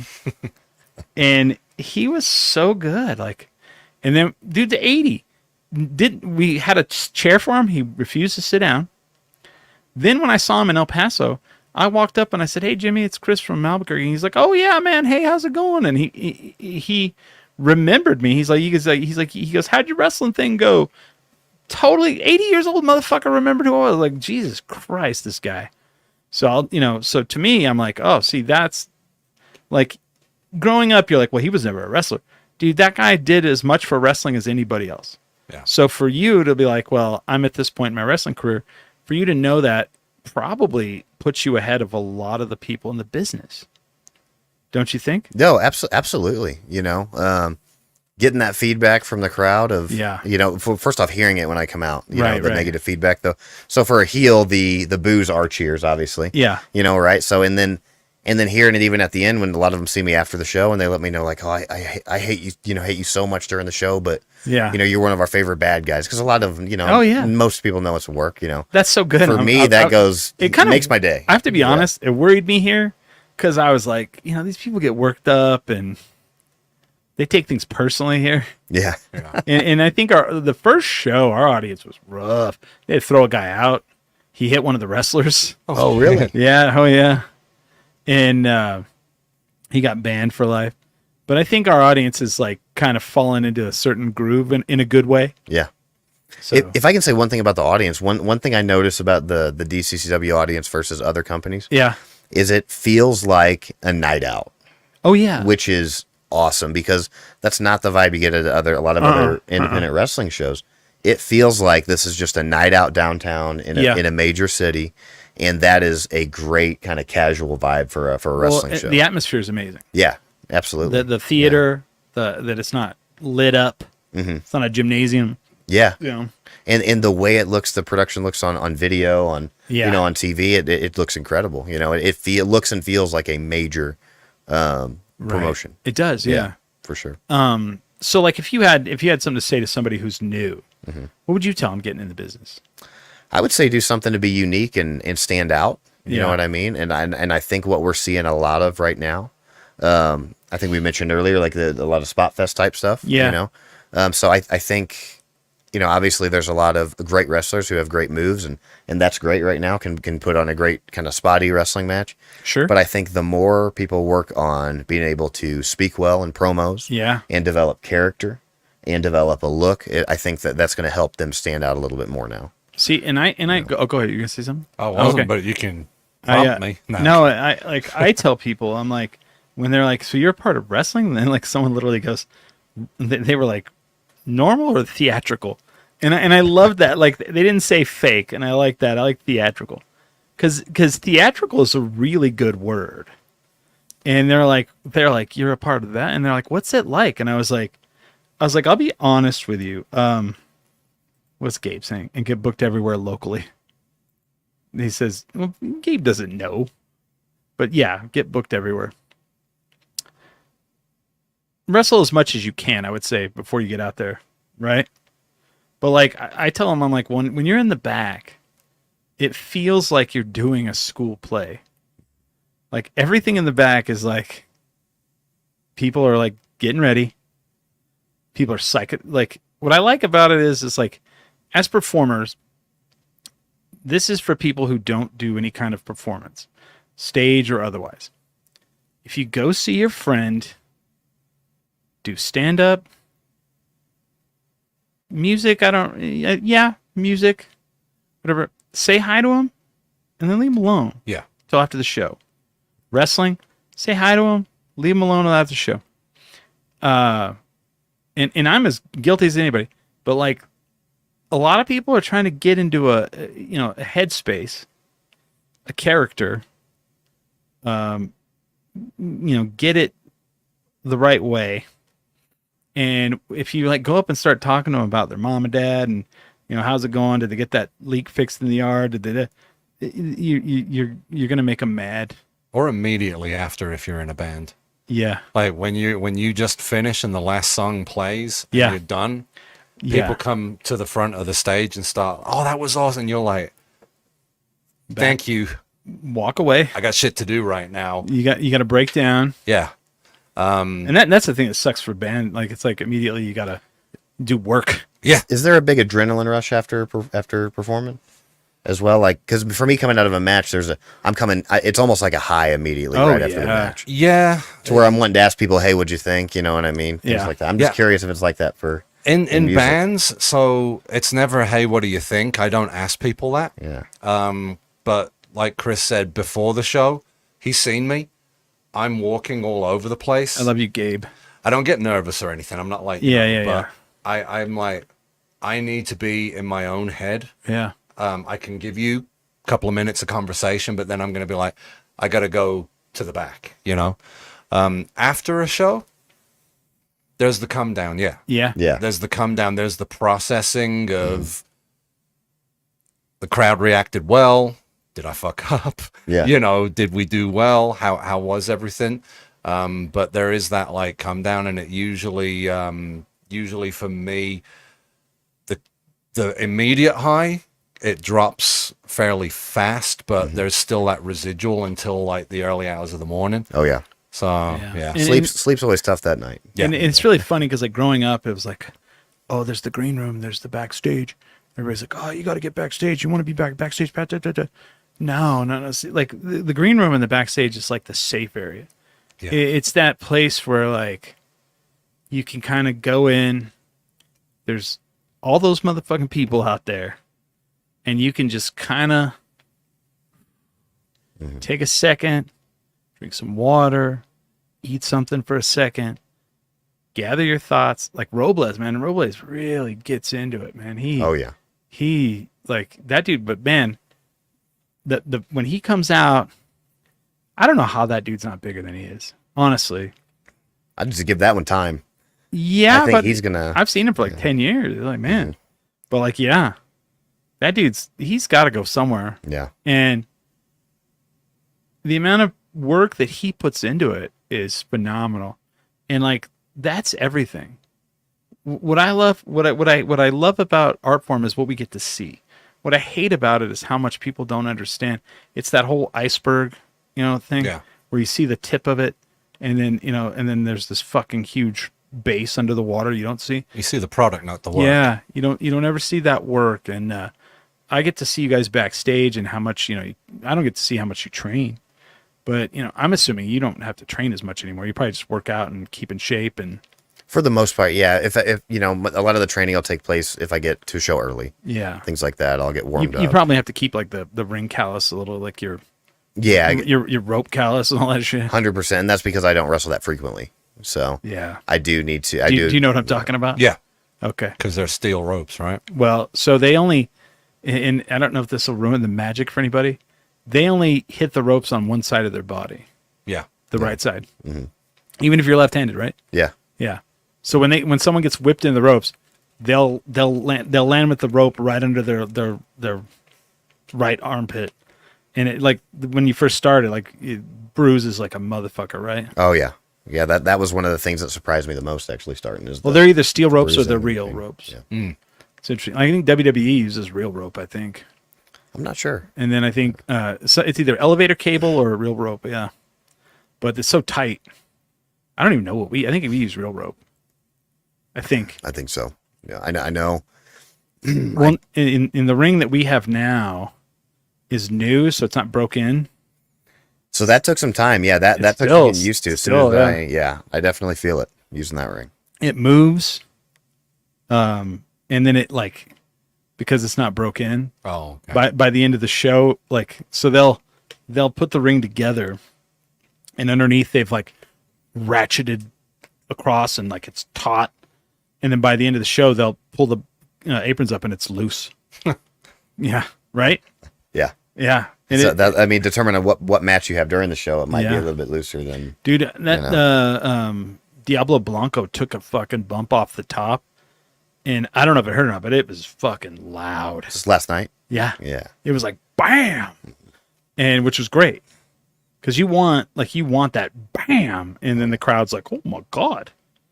All those guys from Texas are really good though. Oh yeah, and I'd love to do some more work with them. Yeah. It was awesome to partner with them in the Clovis Oh show. yeah. Yeah, Phoenix. I really like Phoenix as well. He wasn't there last night. No, I don't. He hasn't been there in a while. Yeah. Well, not a lot of them haven't been there in a while. Yeah, so I'd like to get some working with him. Charlie 50. Yeah. Of course, both of them that were in the match last night as well. Oh, okay. Yeah, a lot of good workers in Texas and West Texas. It was nice that they re-tightened the ring after the showcase. Yeah, because they had a battle royal. They had a showcase. I didn't get to see the showcase because I was trying to figure out. I was in a lot of pain, and I was trying to like. I told them I'd be there, and so I was like, I'm going to be there. If I told them I'm going to be there, I'm going to be there. And because they wanted me to originally film a video, like thanking Duke City Champion Wrestling and happy birthday and all that. So I was like, well, I'm not going to do the video because I'm going to be there. And I was in a lot of pain yesterday. So I was like, can I make it to the whole thing? And I was like, I don't think so. So I'm going to skip the showcase part of it. I really wanted to see it. Like, some wrestling school, Prime Wrestling, came in and did a whole like hour and a half showcase, I think, prior to. And I was just like, yeah, I can't do that whole thing. And I'm glad I did not. But, I guess they tightened it up after.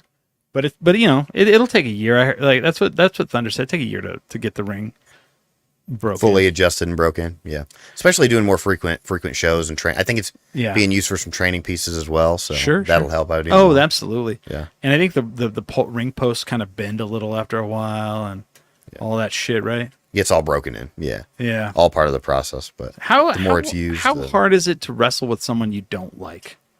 For real. Well, I've got the benefit. I would say I have the benefit now to be more selective on who I wrestle, but I didn't have that back in the day, especially when I was getting started. That piece is frustrating because you don't know if this person that you have issues with is gonna stiff you or not, and if they do, of course, you got to give them one back. Yeah. But you hope to trust everyone that you work with. This is kind of a partnership going into a match. Yeah. But yeah, no, it's frustrating. But at the end of the day, you gotta suck it up and kind of work something out with that person and understand things might go a little south. But again, too, I've never had a situation go south that we weren't able to kind of work out, whether it's during the match or before. Okay. I want to apologize to Gabe Rodriguez. When you said, I thought you were Gabe Gambino. I apologize. When I said you know nothing about wrestling, I thought you were Gabe Gambino. I didn't realize it was somebody different. My bad. He said that place was loud. I thought I was late. No, it was fucking loud last night. I think a lot of times we forget, like, it is an art form, but it also is a business. And, you know, with artists and performers, it takes a lot of different personalities. Not everyone gets along, but you have to be a professional, suck it up, do what you're supposed to do, entertain the audience. Wrestling is not for Tyler Copeland. Wrestling is not for me. It's for those people who paid the money, bought the ticket, are sitting in the front row, for that kid that has wearing the Hobo Hank shirt or whatever. That's who it's for. You know? It's so stupid how, I mean, you know, you get to see a lot of dumb shit sometimes, but like, yeah, I've had to work with a lot of people I don't like, and you know, if you don't like someone, just say no way beforehand. Yeah. That's how I am. I mean, yeah, that's kind of where I'm at, the point I'm at now as well. If I knew that going into a match, I would probably just be vocal about, you know, how about we have a different match? But again, too, if we want to do what's ever best for the company as well, and Right. I think at the end of the day, we can, you know, myself and an opponent, if we didn't get along, we can talk things out and know that we Yeah. need to do what's best for the What's organization. weird to me is like when they'll be like, oh man, such and such is lost like every month, and I'm like, they don't look at it that way. Yeah. You know what I mean? Like, Yep. it's not, yeah. And if you're a wrestler and I think you look at it that way, like they don't look at it that way. They look at it as like, am I coming off bad to the audience? Mm-hmm. And if they're perpetually losing, yeah. But like, you know, you don't go in the meeting and someone's like, oh, I have to lose again?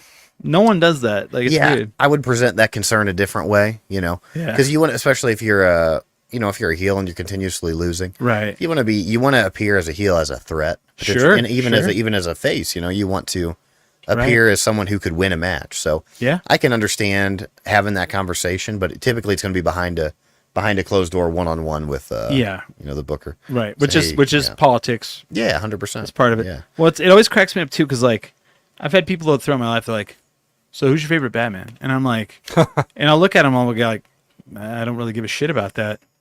They stick him in a suit and it's a stuntman fighting. I'm like, the Batman part means nothing. It's the other person that's on the screen. It's the Joker. It's the Penguin. It's the so you have to have that heel, that, you know, that Roddy Piper, you know, versus Hulk Hogan, that, you know, that's, you know, and I would say, like, you know, Hulk Hogan got to be the greatest hero in the history of wrestling and one of the greatest villains, you know, and it was like really weird. It was like weird in my life to see, you know, the heel Roddy Piper as the hero wrestle Hogan in WCW. Remember that? Yeah. So nuts. But like the way they did it, you're just like, well, fucking Hulk, what a coward, you know? And I feel like everyone's like, oh, a heel is easy. It's not easy. I mean, you can be a heel easily, but like keeping it going through a whole story is got to be hard, right? Yeah, no, absolutely. I mean, typically the heel, I would say, is leading the majority of the match, you know? Yeah. Especially maintaining the pace of the match. Yeah. You know, without giving too much away, I would say that they probably have the larger workload, maybe whether not in terms of like moves, but in terms of pacing, the heel definitely carries the workload there. Sure. Yeah, and is really responsible for the face getting that positive reaction, you know, because Wow, yeah. for the face to get that positive reaction, they have to Right. dislike or hate the heel. And you have to beat them know, down. exactly. You have to, you know, push the ref out of the way, low blow them. Yep. You gotta, you know, Say this is for you, Mama Rhodes. this is for you, That was mama. amazing. Yeah. I love his heel work. The Rock. It was great that recent, because he was getting the mixed bag as well. Like he was getting a lot of the boos, but there was also a lot of support at the same time, which Yeah. was really interesting. It kind of fueled Yeah. Yeah. Rock, you know. Gabe Rodriguez says having a heel champion makes things a lot more interesting. It does. I mean, growing up as a kid, I loved Ric Flair because I finally realized, like, it took me a while to realize like what was going on, and I was like, oh man, this guy's really good. Mm-hmm. And everybody's like, oh, he sucks. He's the worst. He cheats at the end to win. Sting beat him up the whole match, and I'm like, yeah, they got you. Like now you'll pay for the next one because you're like I remember when I realized it, Ric Flair was wrestling Lex Luger, and everybody was like, "Oh, he's gonna beat the shit out of Ric Flair." And the way they blew it off was Ric Flair had gotten cut open. Luger got him up in the human torture rack, and he's like racking him. And Flair is just like up there, and blood is just pouring through his hair as Ric Flair does. So then the bell rings, and everybody's like, "Oh, he's submitted." And they're like, "The ref has stopped the match for blood. Too much blood." and fucking people were about to riot because they're like, "You're kidding!" Like the doctor stopped the match for too much blood because he was bleeding too much. You know what I mean? See, yeah, those are things I think they should bring back. Yes. Because I mean that builds a story. So then the next match was no stopping for blood. Was the stipulation. Yeah. And you're like, and so then it doesn't make Lex Luger look bad because Lex Luger was winning. Mm-hmm. He had Ric Flair up. Ric Flair was done. Ric Flair was finished, and the doctor stopped it. And so the crowd is like just almost about to just murder everyone in the crowd. Yeah. Well, and Roman did that. Not the blood, but Roman's wins over the years that he had the title pissed so many people. Like, it even actually got a reaction from me, like, where I was like, "Oh, fuck off." Yeah. You know, like, I was so mad at, there were points where I was just like, "Come on." They got you. Mm-hmm. Yeah. And I'm like, That's what they're looking for. yeah. And it worked. And that's why you want that heel champion, because Sting gets to come in the ring. You get to see all the Sting's moves, and you're like, "This is it. This is where Sting is going to win the title." And then all of a sudden, like, you know, he's beaten Ric Flair senseless. He goes to pick him up. Arn Anderson comes out of the bottom of the ring, or comes from under the apron real quick, hits him with a pipe, rolls back under, and it's over. And you're fucking livid. And that's the stuff that brings you back over and over again. And that's like the dusty finish, they call it. But, you know, like, it fucking worked every time, man. But then when Sting wins it, you're like for like 30 minutes after, you're like elated. And then you're like, what do we do now? That's where we are with Cody. Yeah. We're with Cody right now. And it's just to kind of circle back to what we talked about with DCCW and what I think makes it different are those kind of ongoing storylines that you see develop. Like last night, you see the continued storylines between the Champion Thunder and Hobo Hank. And where's that going to go? Yeah, Is that eventually going to lead to, you know, a title match? You should listen to the commentary of that match. Where they actually talk about that a lot. Oh, yeah, you were on there, right? I was. And I was like, he can't run forever, Fred. Yeah, you've got what's happening with Tommy Two Scoops and Mexplex, right? And then as well as, you know, like with myself and Turbo Tony, with the match with the 5-minute draw, the way that we ended it was I actually ended it with him in my signature submission move. Well, we had the 5-minute time limit ran out. Would he have tapped out? Would he have not tapped out? So we don't know. So is there going to be a rematch? You know, so it just the ongoing storylines are something that I think also separates DCCW from other. What's your move? Promotions? So it's a front face lock, and then I kind of flip over and hold him in a back headlock. He gets him from behind in a full Nelson, and he grinds his Just the junk in grind, the butt. grinder is what I call it. In his Beautiful. butt. Without the E in it as well. Yeah, I'm just kidding. yeah. The grind. The grind. Similar to the app. Yeah. Yeah. No, and that's what's great. I mean, you've got to do that stuff, Yeah. you know? Mm-hmm. Hopefully there will be good stipulation to that title match, Hobo vs. Thunder. I want to go back and talk about the Turbo Tony versus Hobo match, because we were talking earlier about how you worry about getting hurt and all that. So everyone knew, like everyone in the back. Were you there that night? Did you work that night? Yeah, the ladder match. Yep. So everyone in the back knew Joe was going to go off of Hobo Hank was going to go off a ladder. I need to stop calling him Joe, but go off the ladder through a piece of plywood, right? Yeah. And there was definitely like a different air, and I was fine. And Buck, one of the owners, comes up to me and he's like, "I'm fucking worried," and I'm like thinking like about tickets or something, and I go, "What?" And he goes, "Joe's going to fly off the ladder through a plywood." And I was like, "Oh, yeah." I was like, and he's like, that doesn't scare you? I was like, oh, I mean, it's, it's scary, but I've seen him do crazier shit than that. And he goes, yeah? It's like, yeah. Dude, I saw him like when he first started doing the podcast with me, because that's how I got into this. We brought him on the podcast and started talking to him. He did a ladder match with Johnny K and DWO, and it was a ladder match, and they had multiple ladders, and they had one straight up and down in the ring, and they took one and made it horizontal, like the head of it, the top of the ladder was on one of the stairs of the other ladder, and then the other end was on the top rope. They get up on that horizontal ladder, and they're punching each other. And fucking Johnny K kicks him in the stomach and gets him up and pile drives him through the fucking ladder. Through the ladder? Wow. And I mean, I have video of it somewhere. I need to dig it up. I usually can tell, like, shit. I'm like, okay, they're fine. But I messaged him. I was like, dude, are you fucking okay? And he's like, yeah. And I was like, if fucking Joe could make it through that shit, flying off a ladder through the plywood's, if it was flying off the ladder with no plywood, I would have been more worried than with the plywood. Yeah. So the plywood's slowing him down. It's not a fucking bed, but, yeah. But visually, a lot of folks don't know that's slowing him down. If anything, it looks worse. Oh, Yeah. So visually it makes for a great big move. Little Bobby Tucker, long live our Captain America, Brett Maverick.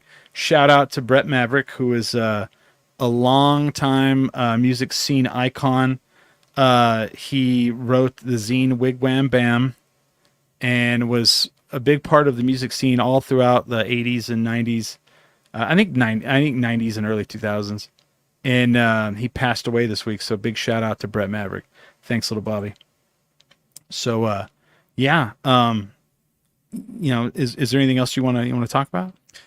Yeah, I'll just touch on some upcoming stuff. Okay, if that works. Again, too, want to circle back to Duke City Championship Wrestling here in Albuquerque. The big question is what's next. And, for me, at least, in the storyline with Turbo Tony, as we saw last night. You're going to pile drive him through a table. Hey, if I have to, Okay, I mean, that's fucking life. Where the way I kind of see it right now is the 5-minute time limit match had ended with him in a submission, to where he clearly would have tapped out if there would have been over 5 minutes. So, if anything, I don't think it's my place to challenge him again. I think in the fans' eyes, I've already beat him. So, we'll see if he has a challenge for me. But if he does, we'll see if I accept it.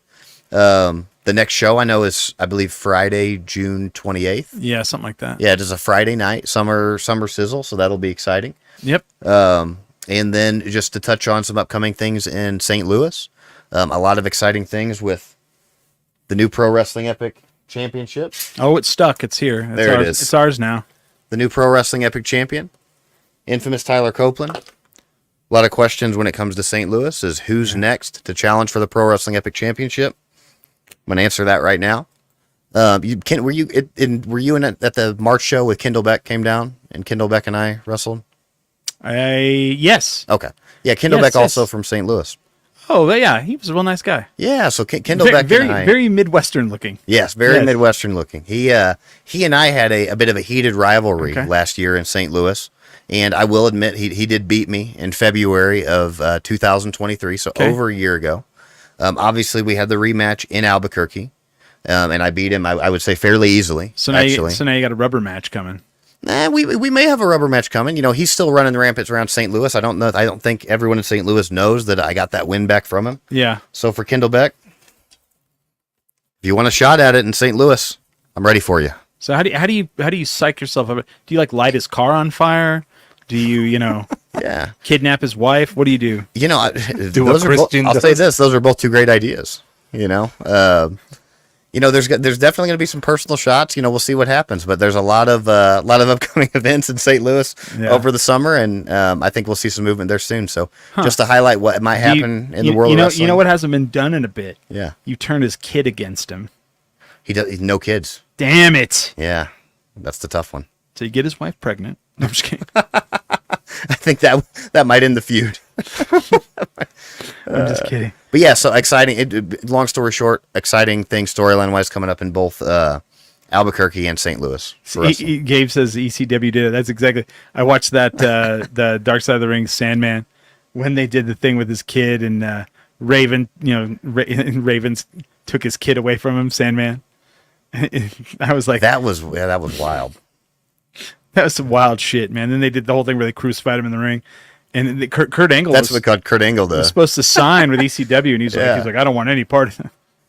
And I'm like, of all the ECW shit, like, really? That was the one thing? Like, I don't know, man. Yeah, Gabe says the dark side of that. Dude, they've had some recently. Like, I was like, okay, they're running out of stories. Nope, those motherfuckers are kicking ass still.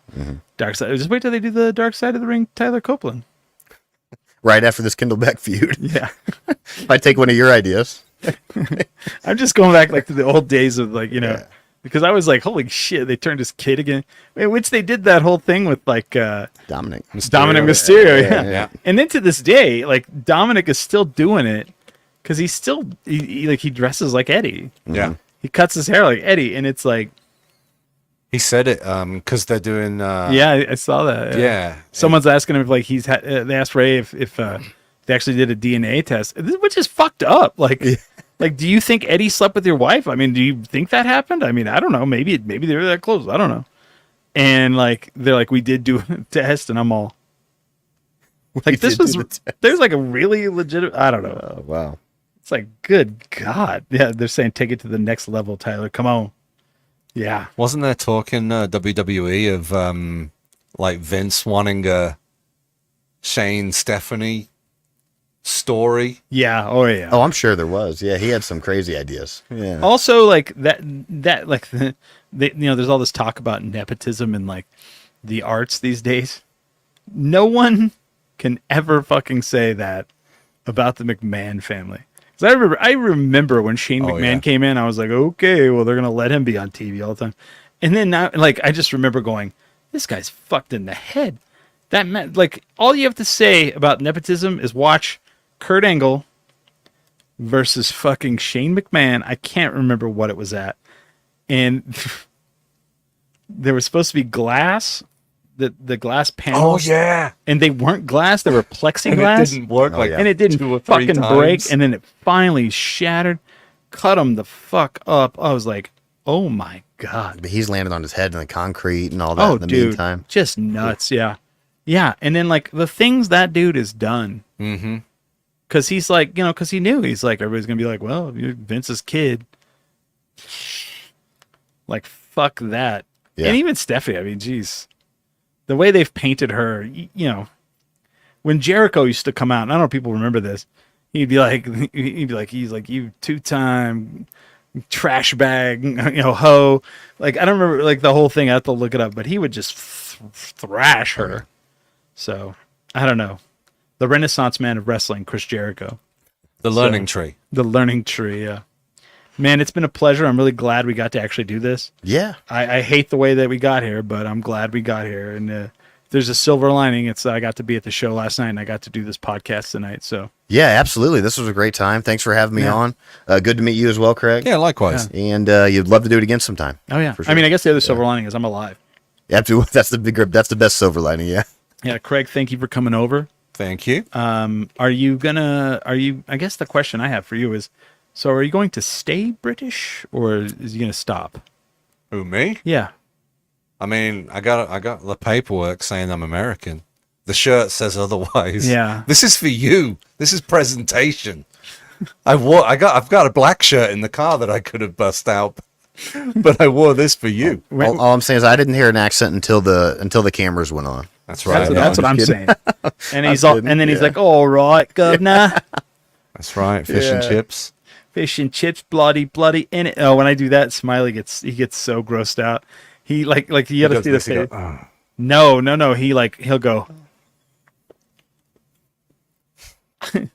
And I'm like, are you okay? And he's like, that disgusts me. And I'm just like, really? I'm like, probably you hate it more than Chris. Hopefully he's watching so he could see that I'm here in his Yeah. feet with the shirt. And it's funny because I'll send him memes, and they're like, I don't mind if someone's English, just don't do it in front of me. Or why do English people teach their kids that accent? Like, Yeah. I'll send all that stuff to him. And then the cow one, I thought the cow one was good. Oi, bro. That's how cows say moo in England. But yeah, there's all these other like cows saying moo, and then the English one is It's moo in it, bruv, or something. Yeah, moo in it, bro. Yeah, that's funny though. Have you seen the SNL where they make fun of the Guy Ritchie films? Like it's a trailer, and like, yeah, we'll watch that too afterwards, unless you guys got to rush out. But like, yeah, let's go ahead and finish up. You've got a show on Friday in Juneau. Yep, Friday Juneau with Blotzenia, Cult Sister, and Tailgate Serenade. Nice. I'm not gonna promote anything. I'll do it next week. So let's see where we get there. Duke City Championship Wrestling. Watch it on YouTube. Like and subscribe. Follow this show. Like and subscribe. I'm gonna try to do a lot more remote shows if we can. So if you're out there and you want us to do, let me know.